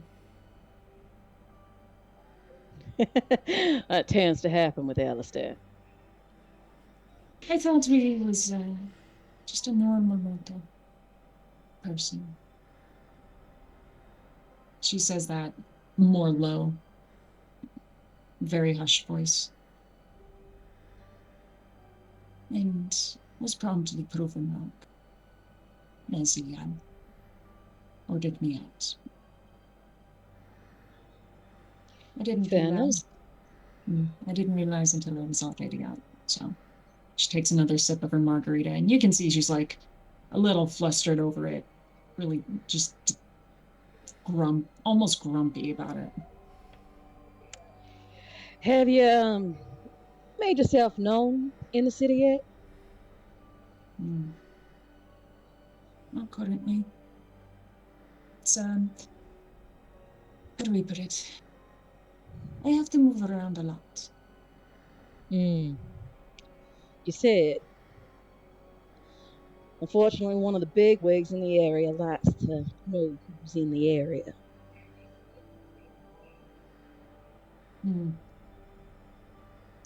One of them rules.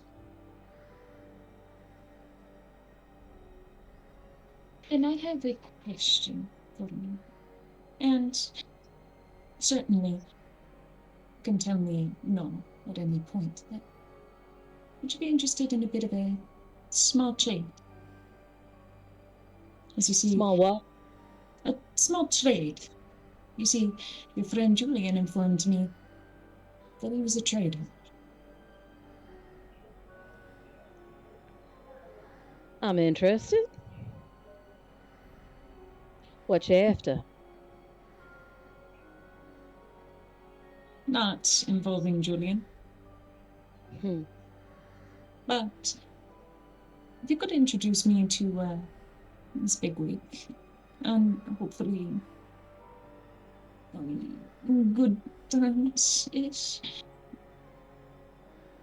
Then I can go ahead and do something for you. I'm not uncomfortable with or a strange for, shall we say, shady stuff. Well, living this life, you can't be uncomfortable with shady stuff. See, I can get information. I can get things in a bit of what you could say, new. I think is the word for it. And Pax, with your experience, you would probably know that as a specifically coded term in cartels. A runner. I think there are a couple of bigwigs in this city you need to be talking to with that language. Hmm. Do you know the name Hernandez? Do I know the name Hernandez? Intelligence politics. Can I use Streetwise? Streetwise would work too. I will use Streetwise.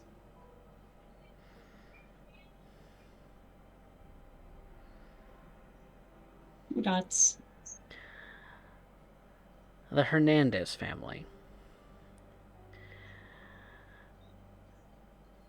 It's occasionally gone in some of your circles. You're a little bit more street level. You tend to bounce back and forth between different agents who may be opposed to each other, but don't want to be openly seen together. And so you bounce back and forth between different groups. One of those groups is the Hernandez family, a very Austin centralized but very well known sort of family amongst the underground of Texas as a whole. You would know that they have the broadest of terms is that they have strong ties with the Mexican cartel, but that's about as much as you know. It makes me anxious. But I do know the Hernandez family. She's saying this out loud. Well, I happen to work for one Jose Hernandez. Oh. I see. Well, maybe in exchange for you helping me with an introduction to the big wig. That'll be two. Two. Big wigs.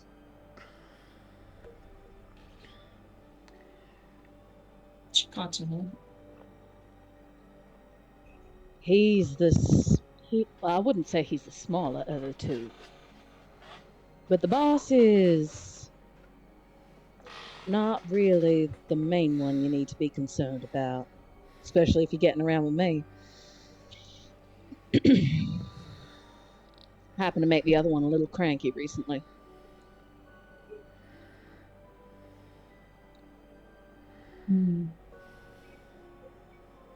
I see. Well, maybe I can work as a how to say in between. My specialty is being the anonymous network bit between the kinds of people who don't want to be seen talking to each other, knowing each other. And I do it very street level.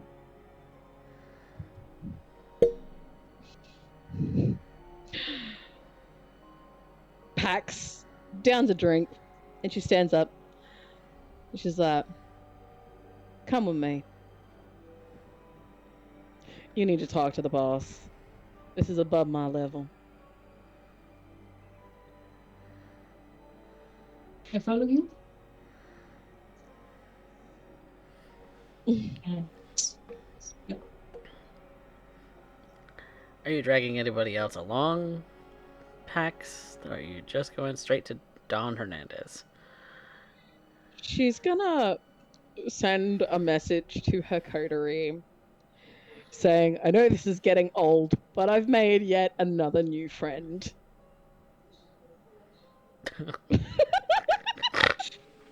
I think we need to go to a quick break in between scenes, just really fast. Okay. Then we shall take a quick break and be right back, everybody. Don't go anywhere.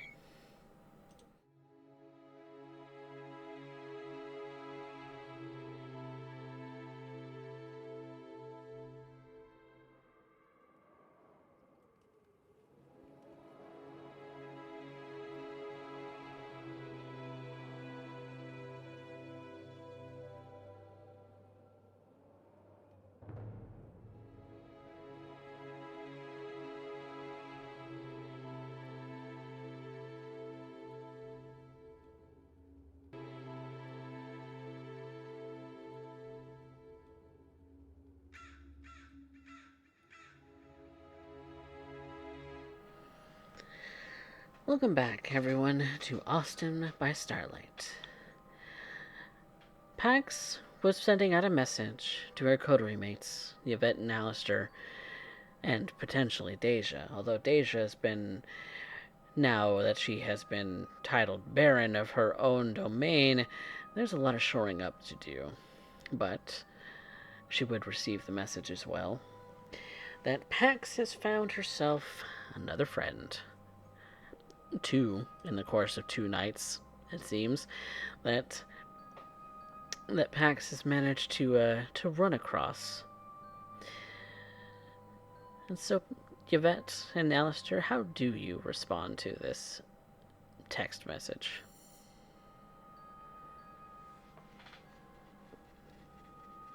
Well, after getting a response from Pax, do you want to meet them or not? I suppose it is best for me to make the acquaintance of this newcomer, because that worked out so well the last time, or the time before that. Was there a time before that? I'm certain that there was. It's just hard to keep track of, so this is number 7, 8. How many strays does she intend to bring? Well, presuming that this is kindred business, it means that I must make my time to go and greet this individual, see what it is that they end up requesting, and I am in no uncertain terms of this will end in tragedy. This coterie needs me far more than they ever will admit, and I have to keep silent about it every single time. And I was just getting to the best part, rearing children. I'll have to wait till next time. You set the book down, make your way towards the coterie house. Alistair, how do you respond to Pax's message? I'm probably getting dressed, probably getting ready to leave. And I look at my phone. And I kind of probably feel a wave of dread hit me. Like, oh shit, there's another. I will message back. I will be there. All right. And so, over the course of a few minutes, the 3 coterie members, Pax, Alistair, and Yvette, with the tag-along Vanessa, have all made it to the coterie house in one way or another. There's a strange van, gray, with hand-painted decals on it. Seems out of the 70s or 60s. It looks old, and it looks used, to say the least, with a bit of rust here and there. But a small, dark-haired woman climbs out of the driver's seat of it as all of you are kind of making your way towards the front door.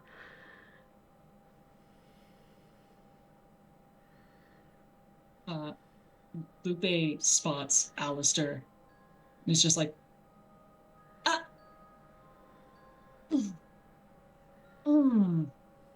that's right. Yes. I declared he was a friend. See, just didn't realize that I would be seeing him again tonight. Do I notice it, or am I making it in the house? Oh yeah, you notice her. You could spot that van anywhere. Alistair just kind of get a smile on his face, and just start walking over. Ah, we meet again. Buenas noches, gringo. You enjoy my presence? Oh, I'll look over to Pax. This one is known a little bit. They came by my shop and tried to pass something off.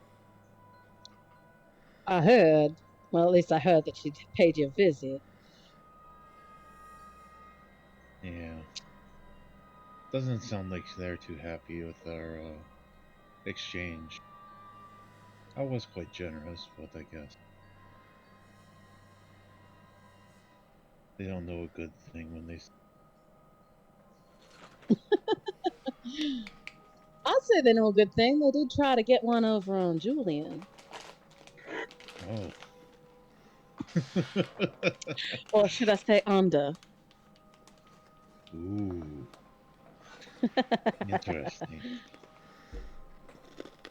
In all fairness, if Signor Alistair actually gave me enough money for tonight, a little more generosity, then I wouldn't even had to cost any Julian any attention.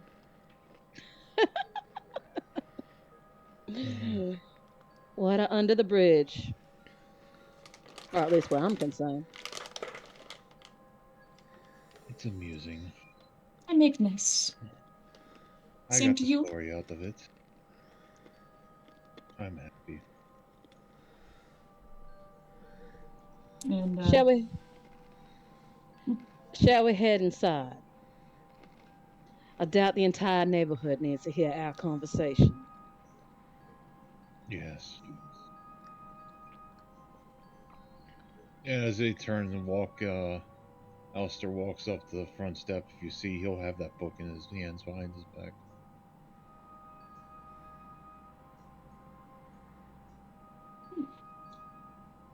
we did like the person. Just not the one I left. I wanted to leave. Still.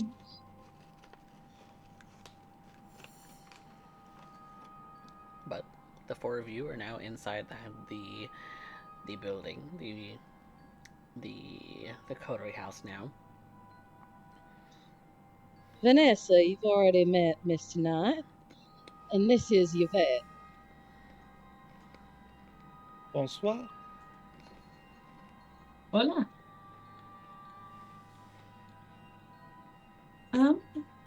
Moving forwards, I guess for these kinds of affairs, I prefer to go by Lupe. Lupe. See, protections and all that. Oh, it's Makes smart. sense. We've never established what we prefer to be called. I do not mind what you call me at all. We'll stick with Pax for now. See? And Lupe will turn to Yvette. Do you have a preference, señorita?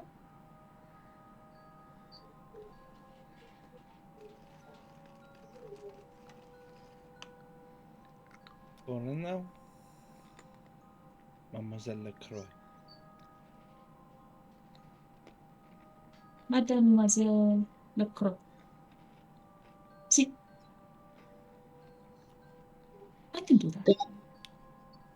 Crazy with all these accents. But in Texas, I try and imagine like both Lupa and Yvette just slowly head turn to Pax at that moment.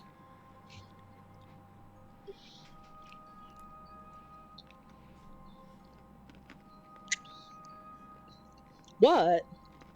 Got a lot of accents mixing around in this pot. Yes. that's about the question. I'm sorry, I don't necessarily present myself with the, what you say, whitest way to do it. Yeehaw. Sorry, partner. Don't do that. That's weird. I prefer the Latino thing you got going on. Gracias. I was born with it.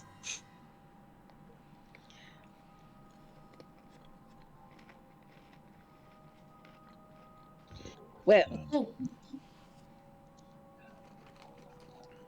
Nice to meet you all as acquaintance.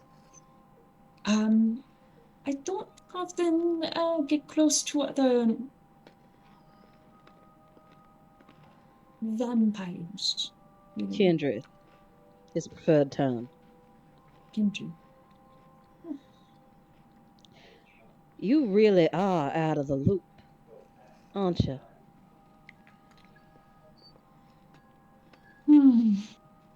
I said I do run. I do run between cities, even. As I've been mentioning, different places have different cultures, and some are less hospitable than others. So far, Austin has been most hospitable. So Houston was, from what you were saying, I'm guessing Camarilla. See, Camaria do not like trespassers. And San Antonio is Anna. But the anarchs of San Antonio, they don't want refugees anymore. Interesting. Well, we're also Anarch here. And the big wigs that I was talking about introducing you to. That would be Boss Hernandez of the Hectata. And, well, I guess I should introduce you to Mr. Ball as well, now that I think about it. And Baron Kane, who runs this section of the city. Should make for a interesting night.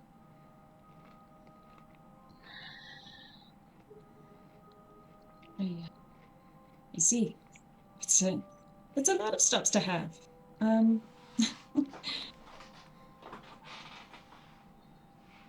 Again, I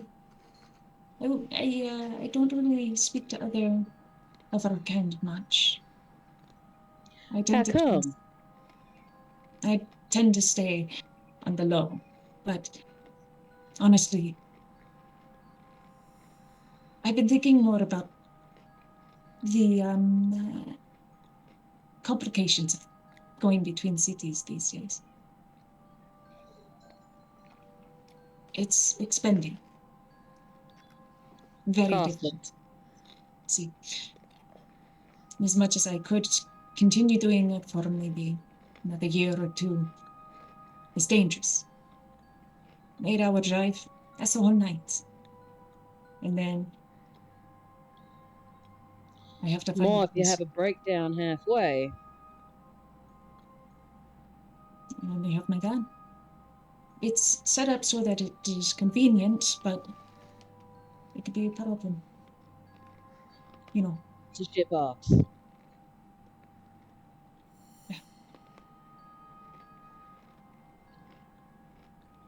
I started to think about the convenience of things, and I decided it was time that I got comfortable in the city. So, I guess in that regard, the introductions is a favor. Indeed, it is.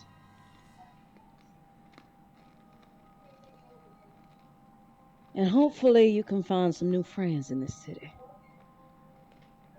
I believe I've already begun to.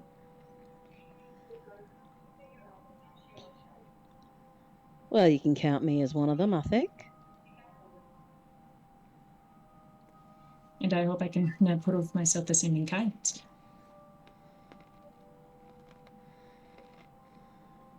The best way I tend to look at these things is in the same way that I have in most of my running jobs and the work I actually do. And she just kind of points a look at Alistair, kind of hinting at the fact of that's actually what I do. I don't clean.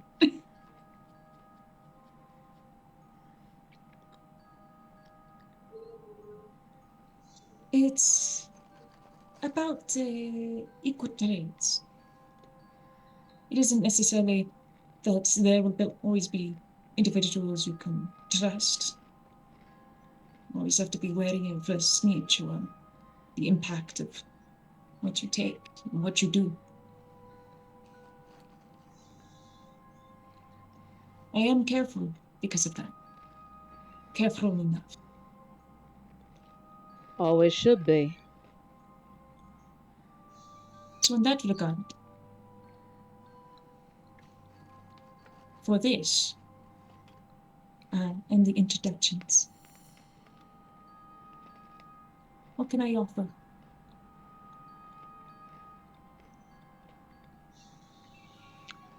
Why don't we settle on a boon for now? A boom. Favor to be called in a later date. That can be arranged.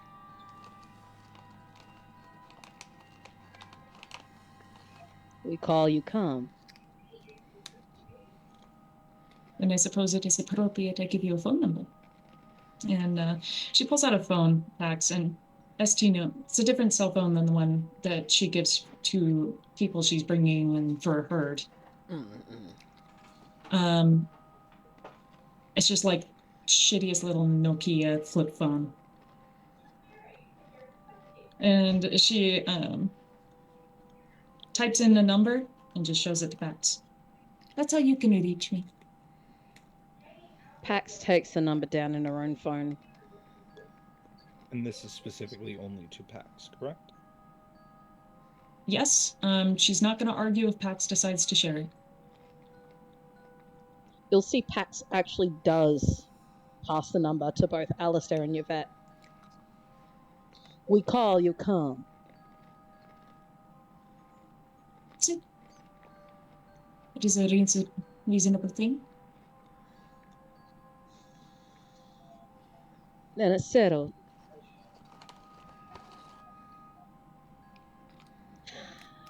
I think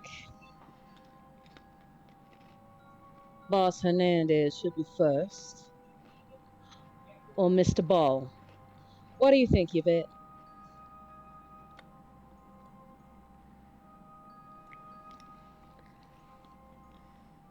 Mademoiselle, I am confused, actually.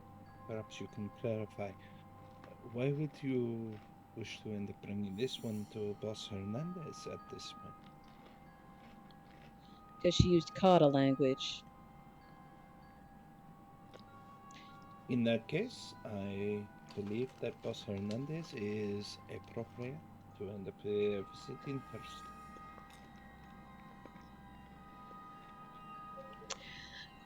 Very well. Anybody else want to come along? This should be amusing. I will come. Try not to piss him off this time, Alistair. I think I did well last time. I'm talking First about the time, time. yeah, the first time, not so much. I Mm. have that effect on people.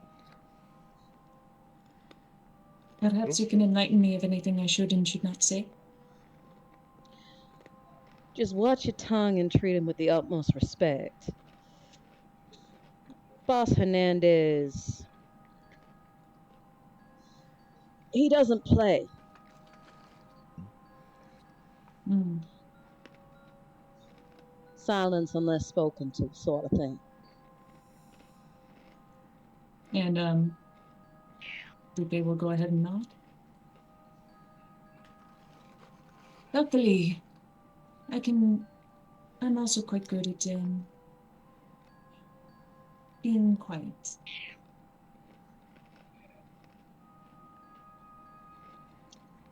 Sure you have plenty of practice. Hopefully enough. Well, I mean, backseat of vehicles, you'd want to be quiet. And with that, Pax walks towards the door.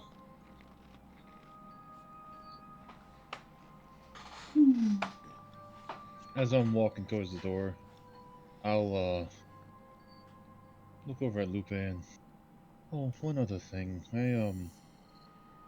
I overlooked what happened in the shop just because well, shit happens, but if I find any of my books missing, there will be a special place in hell for you.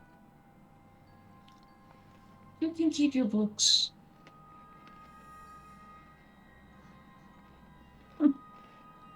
I think what you should be considering instead is how useful I am rather than trying to threaten me. Oh, it's no threat. I am considering how useful you could be.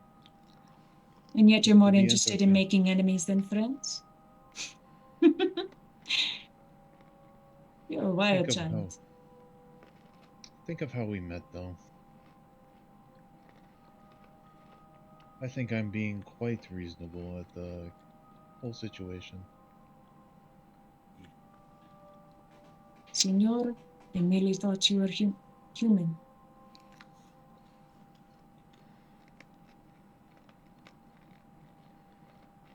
True.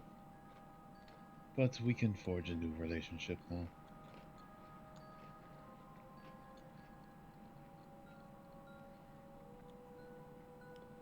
Lupe rolls her eyes. She goes out the door. Alistair will laugh.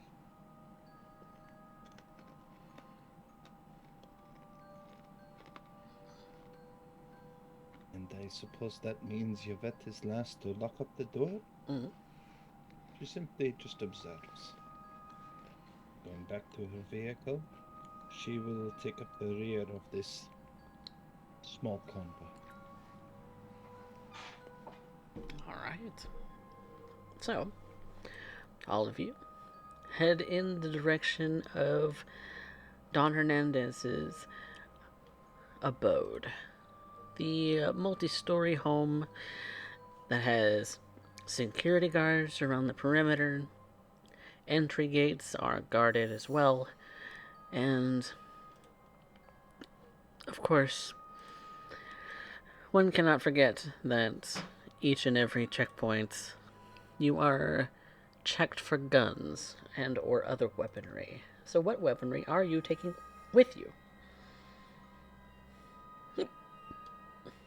I have Lupe a pocket has. Oh, everyone got.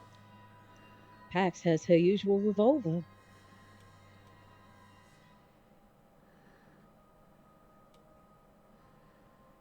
A knife. It's a tactical military switchblade. The same one in the picture. All right. Oh, very nice pocket knife. Okay. Yvette will slide the case over, holding the French infantry sword, as well as the FAMAS and clips. She proceeds to pull out the Glock in her shoulder holster and places it down. Grabs hold of the ankle pistol tucked under her pant leg. Proceeds to pull out the switchblade that is aligned just behind the holster that is under her arm, and ends up proceeding to end up removing her belt buckle that may or may not have a 22 gauge bridge cable in it. Oh la la, Mademoiselle Lacroix. Don't just come strapped. You're a small army, aren't you? It is a part of the job, mademoiselle. Yes, you'll find Miss LaCroix is well prepared. What was it again? The Senorita Pat said again. Security? Security. I definitely feel secure. Très bien. Allons-y, mademoiselle Lupin.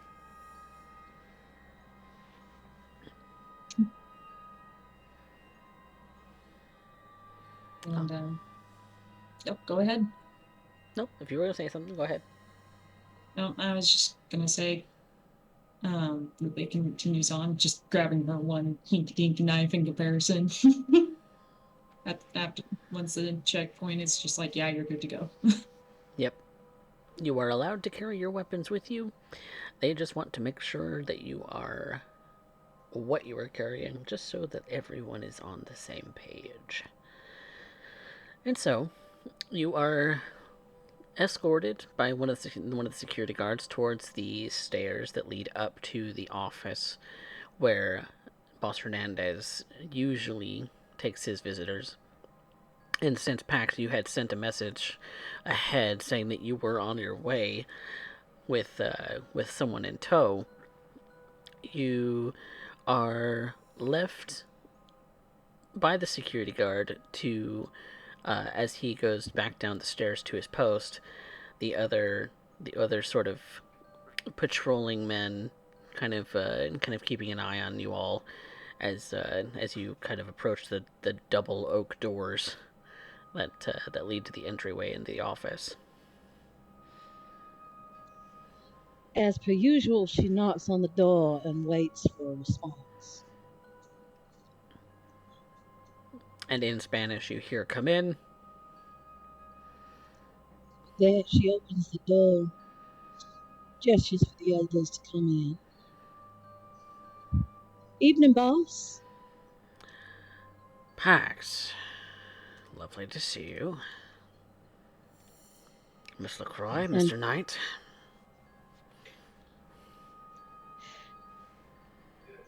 once the door is shut, she steps in front of the group and she says, "We have a new kindred in the city, and I thought to introduce her to you." Interesting choice.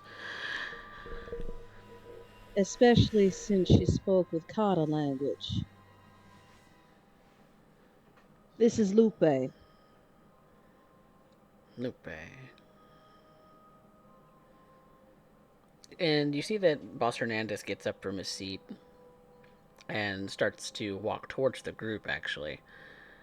Gets up from his chair and starts to walk towards the group.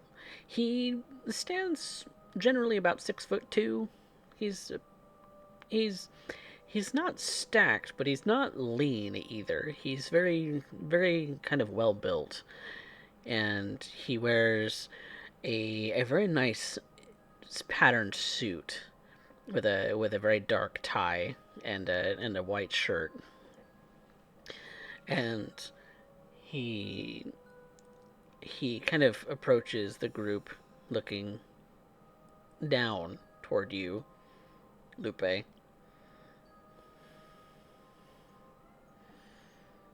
of just observing you for a moment. Pleasure to make your acquaintance.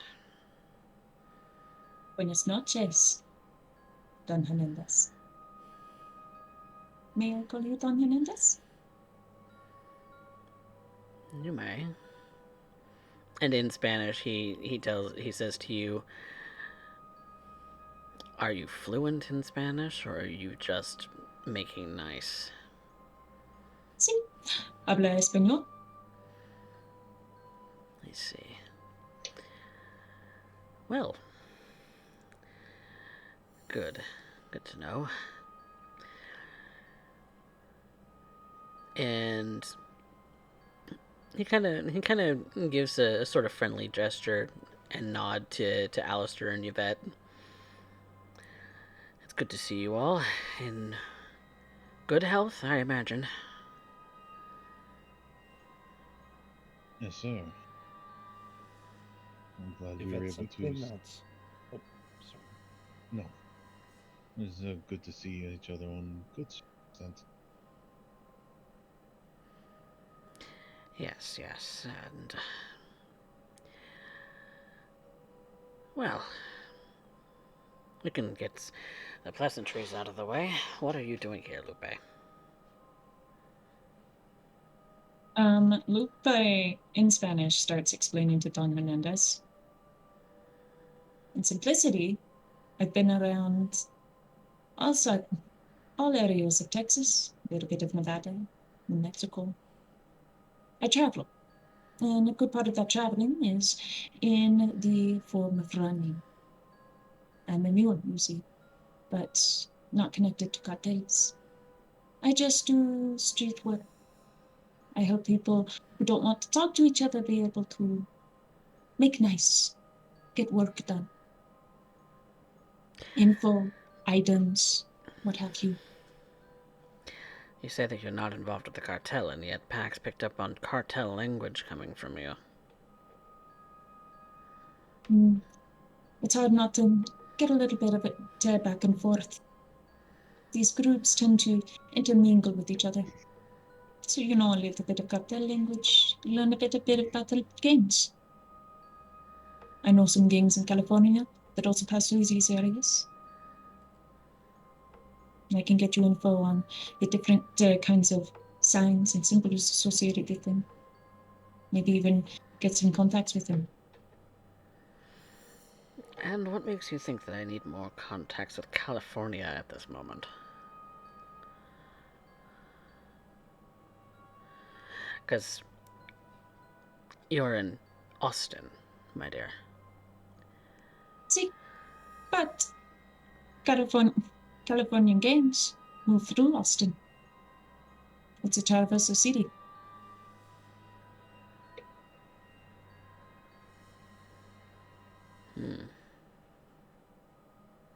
And where are you from exactly?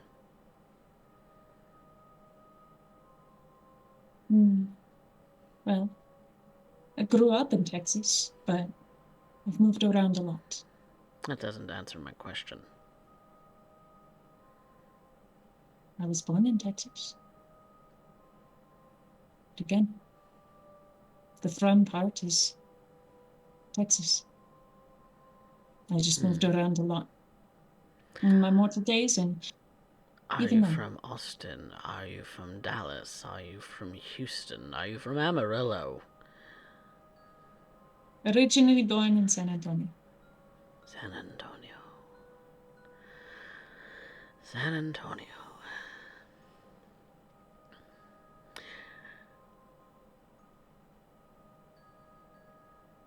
Very well. He kind of just eyes you a little bit.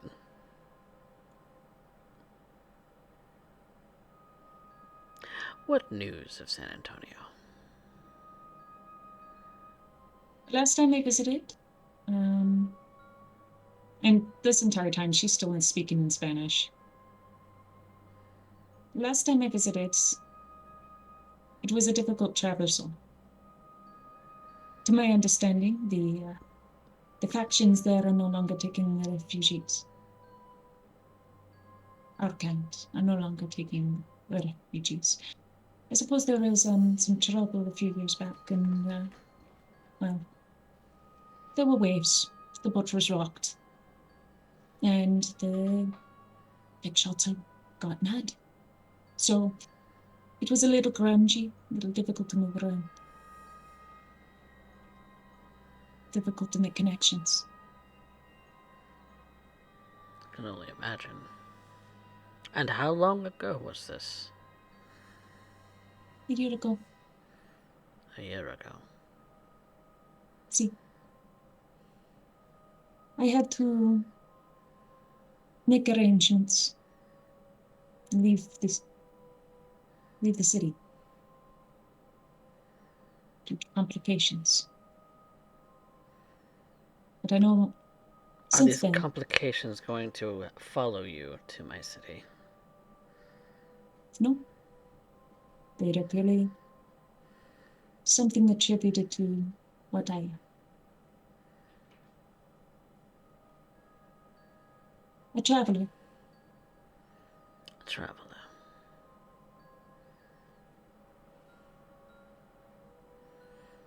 I've heard the word, but I don't know anything of it. A bloodline. Do you know what a ravenous is? Yes. Tricksters. Migrants. Never sitting in one place. Not for too long, because then the tricks that they play could catch up with them. Well, hopefully he would find that I'm far more quiet than, well, that. That remains to be seen.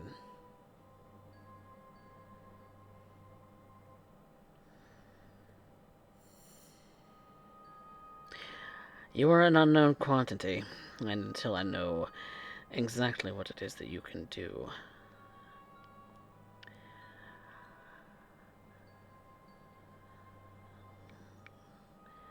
I won't be needing your services.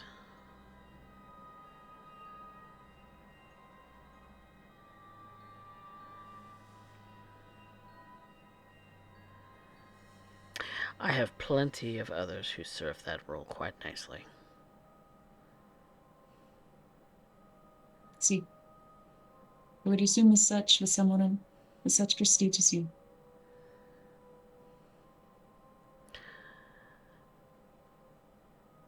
Which also means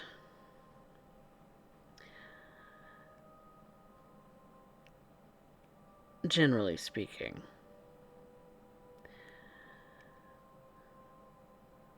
that you are alone.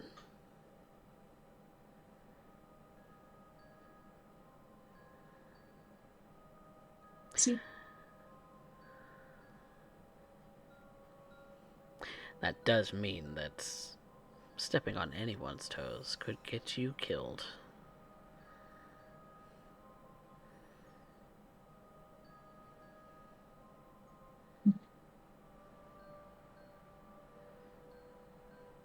So try to I guess tiptoe, trickster. tiptoeing is my specialty. I hope to prove that. In the meantime, as of right now, Senorita Pax and I have made an agreement that I would be useful to her in exchange for an introduction to you tonight, of course. That is upon you to do with as you wish, and for Pax to do with as she wishes. Very well. I trust her to have the family's best interest in mind. And he looks over to you, Pax.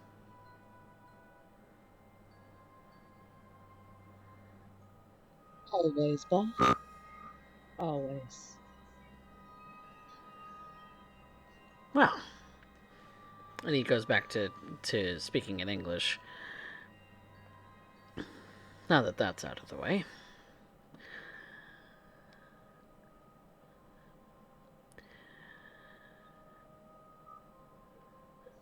Pax. Yes, boss. Is there anything new to report? Not at this point, boss. Good. I have yet to meet up with Julian again this evening. Right. He was doing something for me. Yes, unfortunately, he got interrupted by our new friend here. Aha. Well, no wonder he's late in calling me.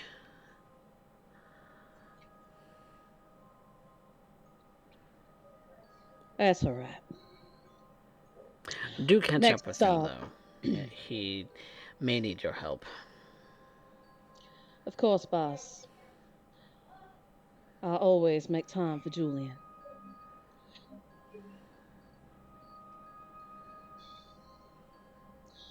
After this meeting, I intend on taking Miss Lupe here to meet Baron Kane. I figured you don't want to be stepping on his toes right at this moment. Indeed. As things are a little, shall we say, tense for the moment. Here's hoping that everything goes smoothly. Though I have been seeing some strange things going on in the city as of late. Would you like to discuss this in private, boss? No, I think this could be something that your whole coterie could be useful for. Unless, Very of course, well. they would rather not work directly with what I have to offer. Well, I'm interested. I don't know about those two.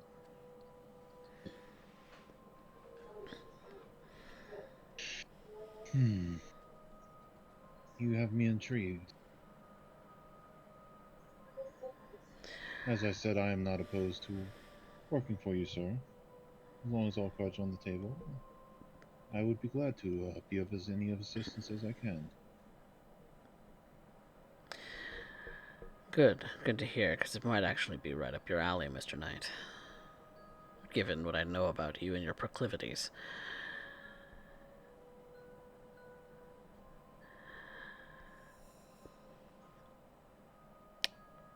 A couple of my, well, let's just say some of the family have been spotting some unusual disturbances throughout the city, rather close to the northern outskirts, towards the graveyard.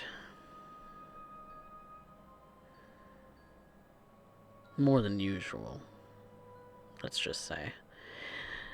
As I'm sure that you all are aware, we, as the Hekata, are more in tune with that of the dead.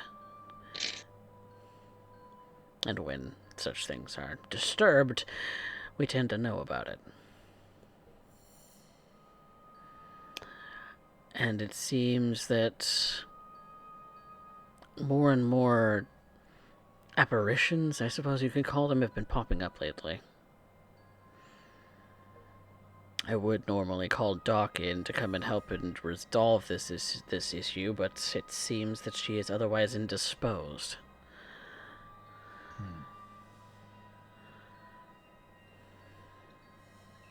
Has there been any like construction work or anything like that that seems to have set something off? There's always construction work in the city, my darling. When is the highway or the something going on downtown or something going on in the suburbs not actually being constructed lately? Okay, but multiple apparitions in the north near a graveyard, that's a huge area. Well, I don't know the exact particulars about all of the whole thing. Well, let's just say that my one contact in the government hasn't exactly been forthcoming. That's a problem. Generally speaking, he and I used to be on good terms. I see. Mm-hmm. Would I know about anything significant about that area that may have happened in the past? Maybe ley lines, anything of the sort? What would I know? Intelligence and let's go academics because this would be more city planning you're thinking of. Okay.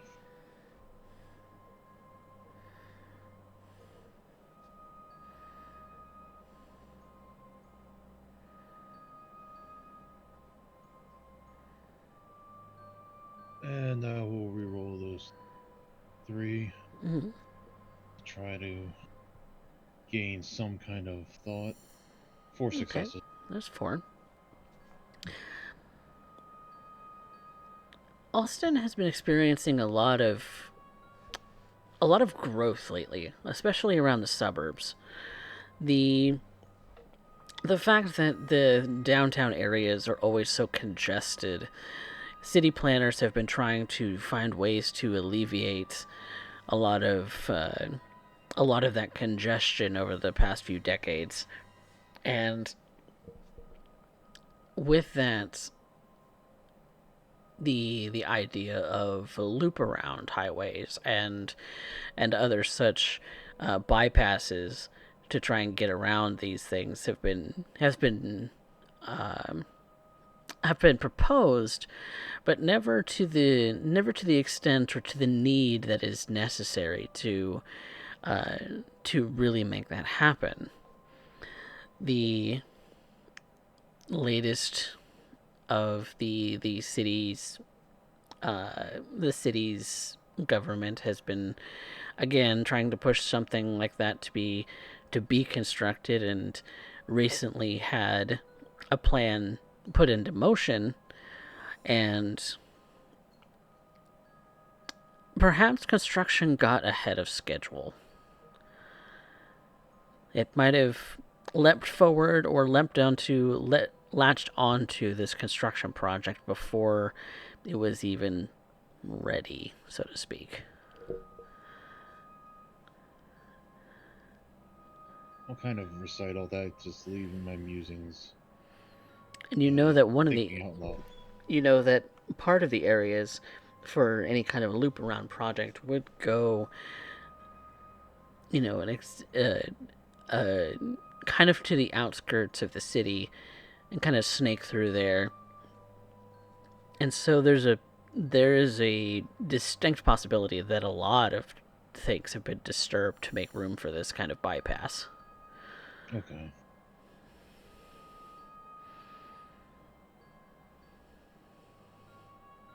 The other thing that you would know is that San Antonio, as far as the occult is gone, San Antonio has always been a hot spot for that sort of thing. But the fact that it's kind of blossoming a little here, quote unquote, is a little odd.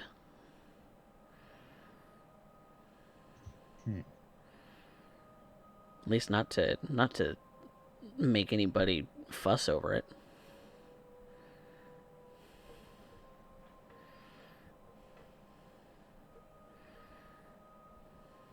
At least that is all I can come up with at the moment before I do some research and investigate this matter a little closer.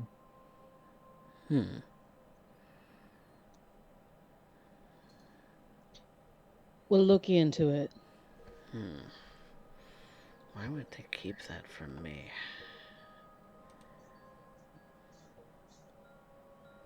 Curious. Curious indeed.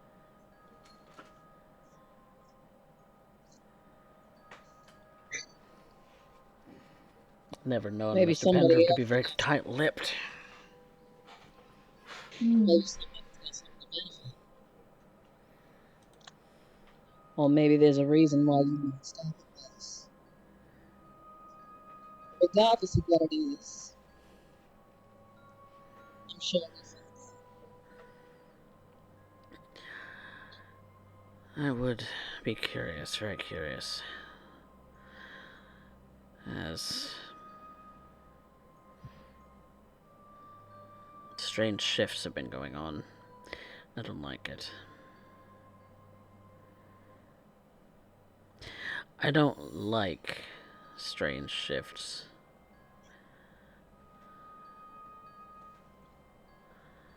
I don't think anybody does. It's hard to plan around.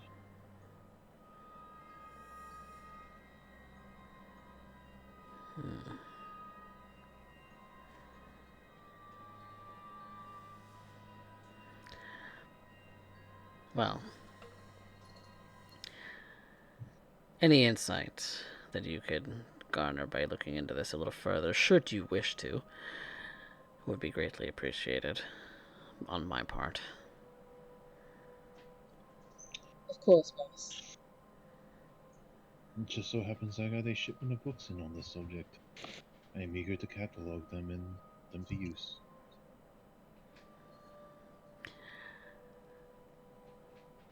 I always knew that Tremere would be useful somehow.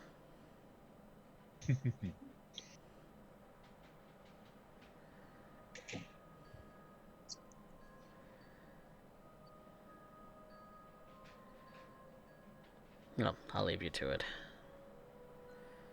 Thank you very much, boss. I'll catch you up on anything else that we find out. Indeed.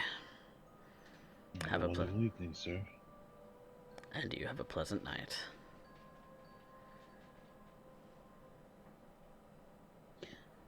Pax would open up the door to let everybody out. Once everyone was out of the building, Lupe would get up close to Pax, kind of like whisper in her, close to her. I'm almost curious to know what this government friend of his might know. What is keeping? Probably more pay grade. Well, I'm sure we'll find out. For now, you got 2 more people to meet. I suppose so. It's a lot of information to give to a stranger, I guess. But he puts a lot of trust in you. He does. And I put a lot of trust in him, and anybody that turns him on his ass has me to deal with. Noted. But it is getting rather late, my kindred. And thus, the night should conclude. Which means that potentially, Miss Lupe, you do need to search out a place to sleep. Yes, and guess who is just going to say that off of that one dude I got from the bar, I've found enough money for a motel. I'm gonna buy a motel. Okay. Buy a motel. No, but not buy a motel. Buy a room for the night. It's gonna be like something really cheap, like $50 shitty, like garbage, like serial killer motel. But But you end up spending the night in the bathroom because that is the only window-free room in the entire place. funny enough, that's where she was gonna be anyways, because she very much wanted to take a shower. So Buy a motel. What do you think? We're playing Monopoly? Yes. All right. Well, we are now. That concludes the night and our session for today. So, thank you guys so much for playing. Yes. Yeah. Pax is making so many friends. Pax makes all of the friends. Pax. We need to put a limit on Pax of how many people she can bring home. It's like kittens and shit. We're going to just be overrun at some point. Every time she brings somebody home, it is of some kind of benefit to the coterie. In a weird way, yeah. Yeah. Yeah. She bringing all them opportunities home. Congratulations. Yeah, no. So Lupe is your sneaky. This is your breaky in stuff rogue character. Interesting. Oh, don't worry. Pax already has plans for you. Good. Gotta earn that keep. Gotta earn that one night stay at the Haven.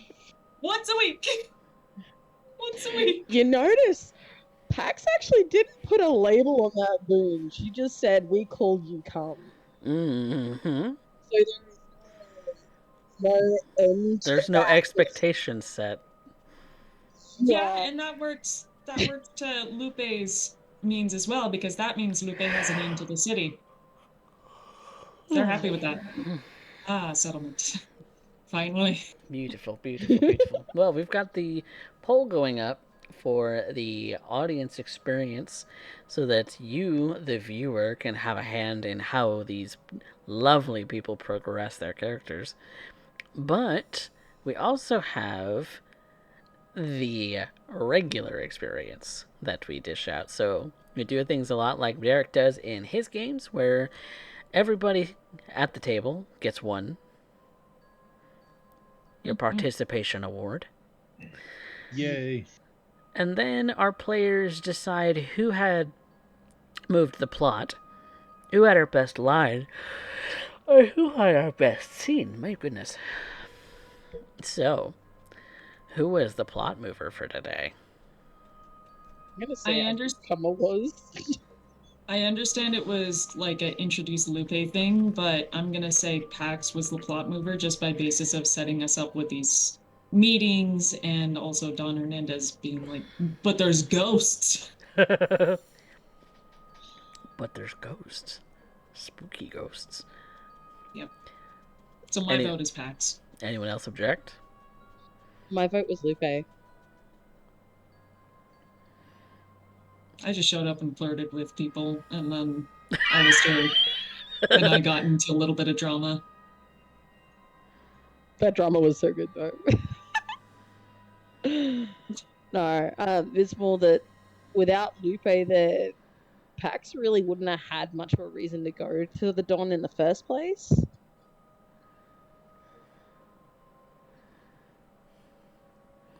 Unless it's... Who's voting Pax and who's voting Lupe then? I'll go Pax.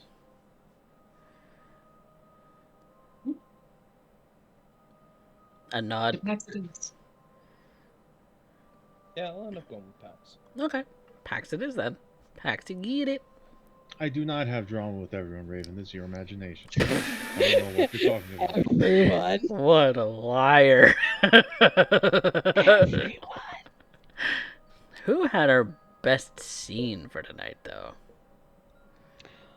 I loved that scene with Yvette and Chris. Why would that one get the top? That family moment with Yvette just getting this time with this kid and trying to help him with his homework. I loved that scene. I really liked the conversation between Pax and Lupe because it felt extremely natural how they kept catching each other's in these lies in the conversation, and yet not giving away anything, not breaking the masquerade, you know, until finally it was like already like, oh, I know what you are.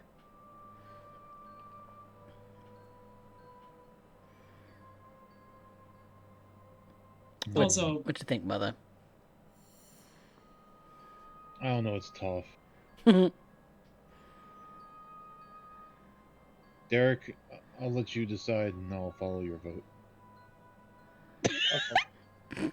I'm going to force you to roll it between Lupa and Pax because I love that dialogue. That is one of my favorite types of dialogue in between.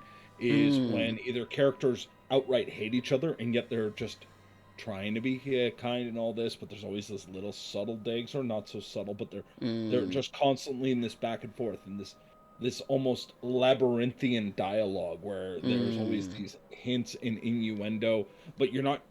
Both of them are playing under the rule. I can't call you on it, but you got to wink and nod through the whole thing, and I absolutely love that style of dialogue. I wish I had more opportunities to do it. Apparently, Volvo was the deciding factor in spending 1,000 channel points in making Lupe the new waifu, the audience favorite for tonight. Yes! Waifu status! Okay. It's done! So we're doing a roll off between Pax. You gotta go. We're doing a roll off between Pax Thank you, and Lupe. Yep. High or low, high or low. Hi. Okay, I'll go high. So we're doing high clan high, even though you're both low clans. I was thinking the same Sure. thing, but I wasn't allowed to call it out. Fear. Ooh, Can't go much higher That's than that. Low, 10. isn't it? That. Oh! Yes! Yes! Valkyrian premonition pulled through! all right. Best line.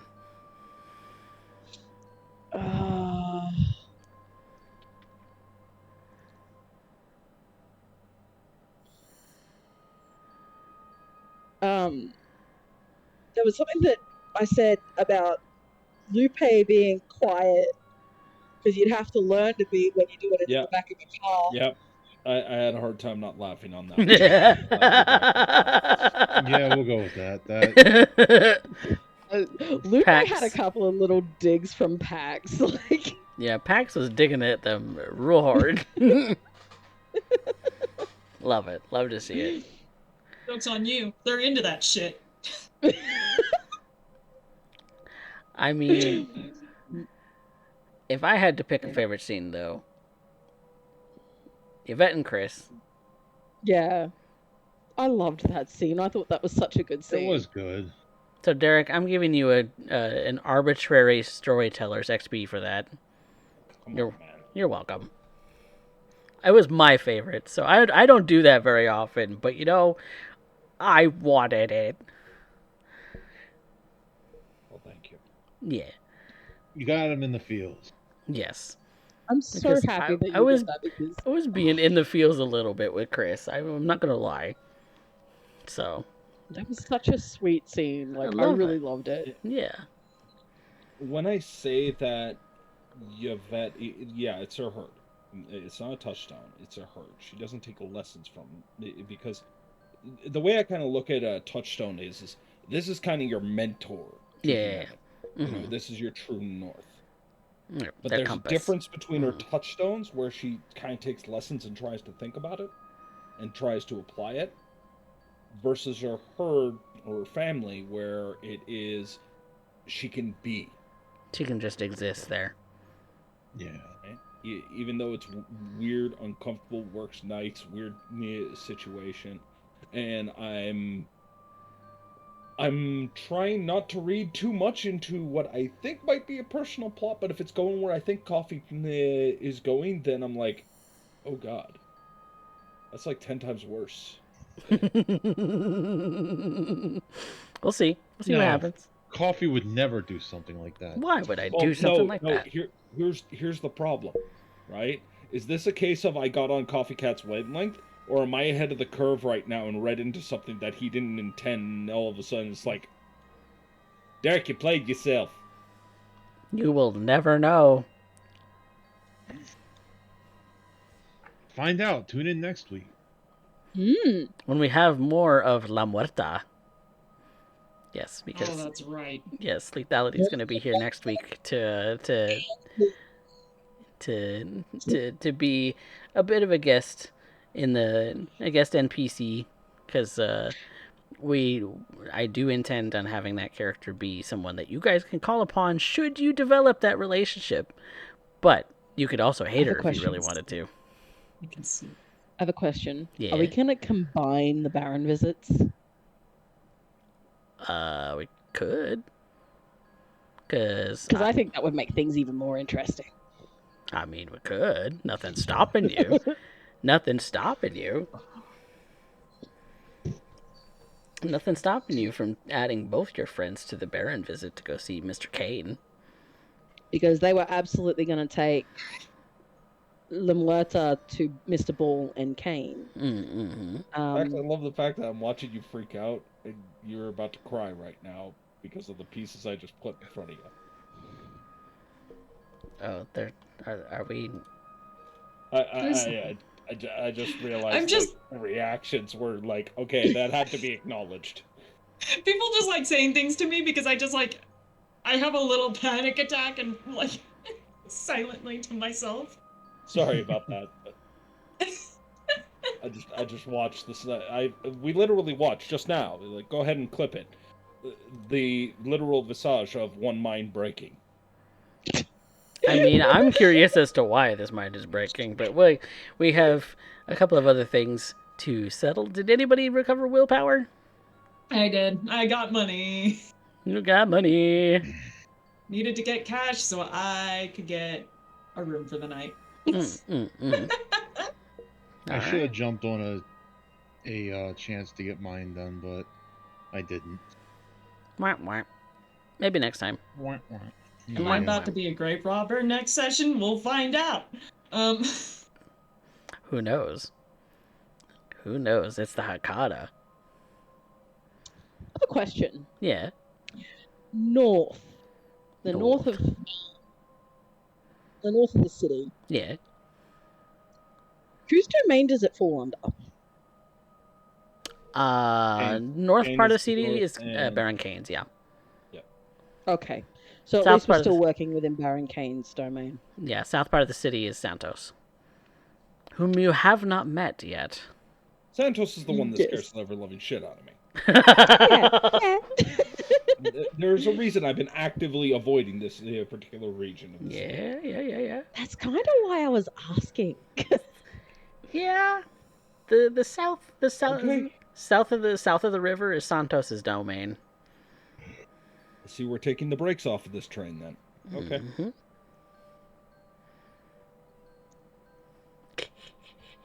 You're welcome. I hope you all have enjoyed. I certainly like running this game, so I hope you all enjoy watching and playing it. So, yeah, we don't have any stains to resolve, so there's that too. So, thank you guys so much for watching. So, let's do some shoutouts.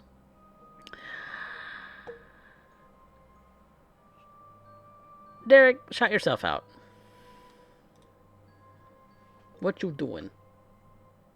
I am going to be doing Drawing on the Macabre tomorrow, and after that, I'm going to be using my own weekend, Saturday and Sunday, just to kind of relax, chill, catch up, and do some gaming. But I might be doing an improv stream during those days, so keep in touch.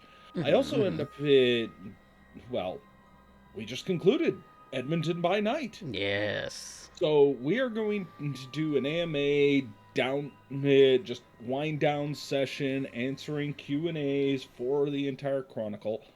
And then next week, on Sunday, we are going to do a session 0, which is going to be fantastic for that. Beautiful. Yes. Because, well, no, not next week. Next week is Christmas. We're going to be able to end up Christmas doing Sunday. literally first of the year, the session 0, Nice. literally starting on the new year, session 0 of San Jose by Night, a City of Glass. Nice. I also do Vampire the Masquerade workshops and BattleTech workshops on Mondays. So if you're interested in those systems, even if you aren't, stop by. You might learn something. You might get interested. Who knows? Yep. You'll end up hearing me show for that all the time because I will talk these systems to fucking death if given the opportunity. That being said, Miss Mans, be passionate. Okay. Yeah, get him wound up and let him go. All right. It's not raw. Yeah. But outside of that, I end up streaming full time. Typically, you'll catch us at around 7 o'clock, sometimes a little bit later of a start, but typically 7 o'clock Central Standard Time, Sunday through Thursday. So, by all means, step on in, follow along, and by all means, I end up talking all manners of subjects, primarily in geek culture when it comes down to art, comic books, storytelling, and giant robots and fang gangs. This man's So, so much better at talking and drawing at the same time than I am, so his streams are more entertaining than mine. I'll give him that. I am not that entertaining. Yeah, you are. Alright. Hey, Mr. Fat Guy, what you doing? Well, we are planning our next killer race. We don't have a date yet as of that. I have been streaming sporadically because real life has been busy for me. Truth. But coming around the new year, I'm going to go to a 3-day-a-week schedule of Monday, Wednesday, and Friday, starting at 6 o'clock p.m. Eastern Time. Mhm. And yeah, we're going to do that. Maybe one of those days I'll probably might even do a painting stream. I don't have a setup that can show it off very well, but you know, maybe just hang out and talk to people while I paint and show off my crummy skills. We all start somewhere, my dude. But Yeah. but yeah, we definitely love our fellow streamers around here. And then Spectre doesn't really stream a whole lot, but they are open for commissions, of course. So Spectre, why don't you talk about that a little bit? Yes, sir. So my name is Spectre Deflector. I am a community illustrator and artist.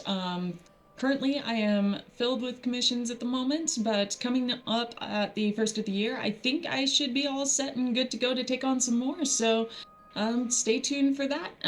In the meantime, though, you can check out some of my art as I browse between Coffee's Discords, Derek's Discords, as well as having my own Discord if you want to go ahead and check that out. I don't know if that's necessarily in your links, but that's okay. Don't worry about it. Yep. But otherwise, you can catch me here on CoffeeCat's channel as a player as well. I also play on the Wednesdays and Thursday night games, so stay tuned. Nice.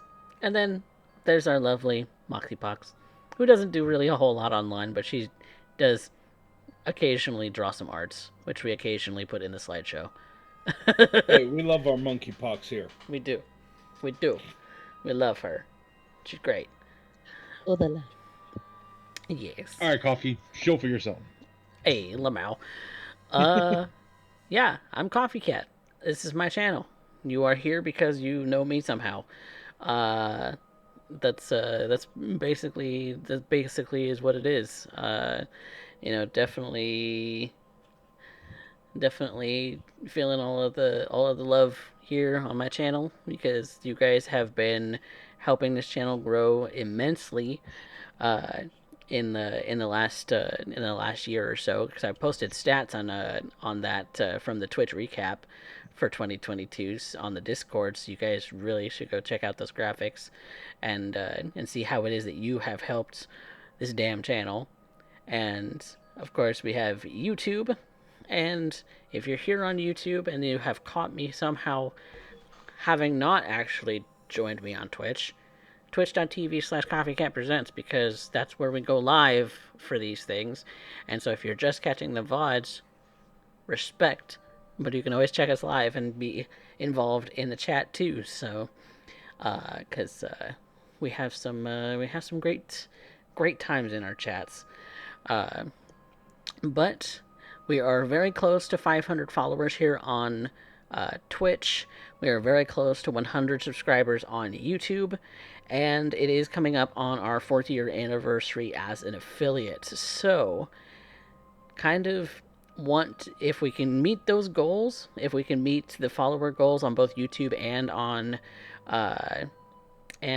Twitch, then I will do some sort of appreciation stream where I will possibly be doing some appreciation art.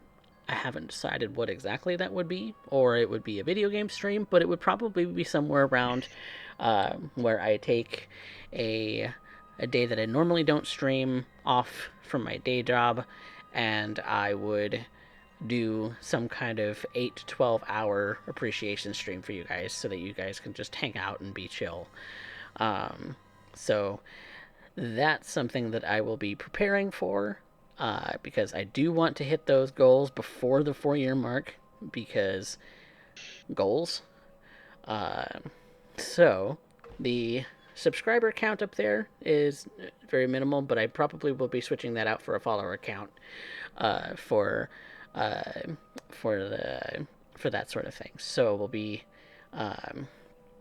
looking forward to that, which I don't know. We'll make that jump once we come to it. But that being said, I appreciate all of you here on the channel who have been lurking in chat, who have been chatting in chat, who have been hanging out with us through all of the years that we've been on Twitch now. And so, with that being said, we conclude tonight with good night, everyone. Good night. Buenas noches. Bonsoir et au revoir.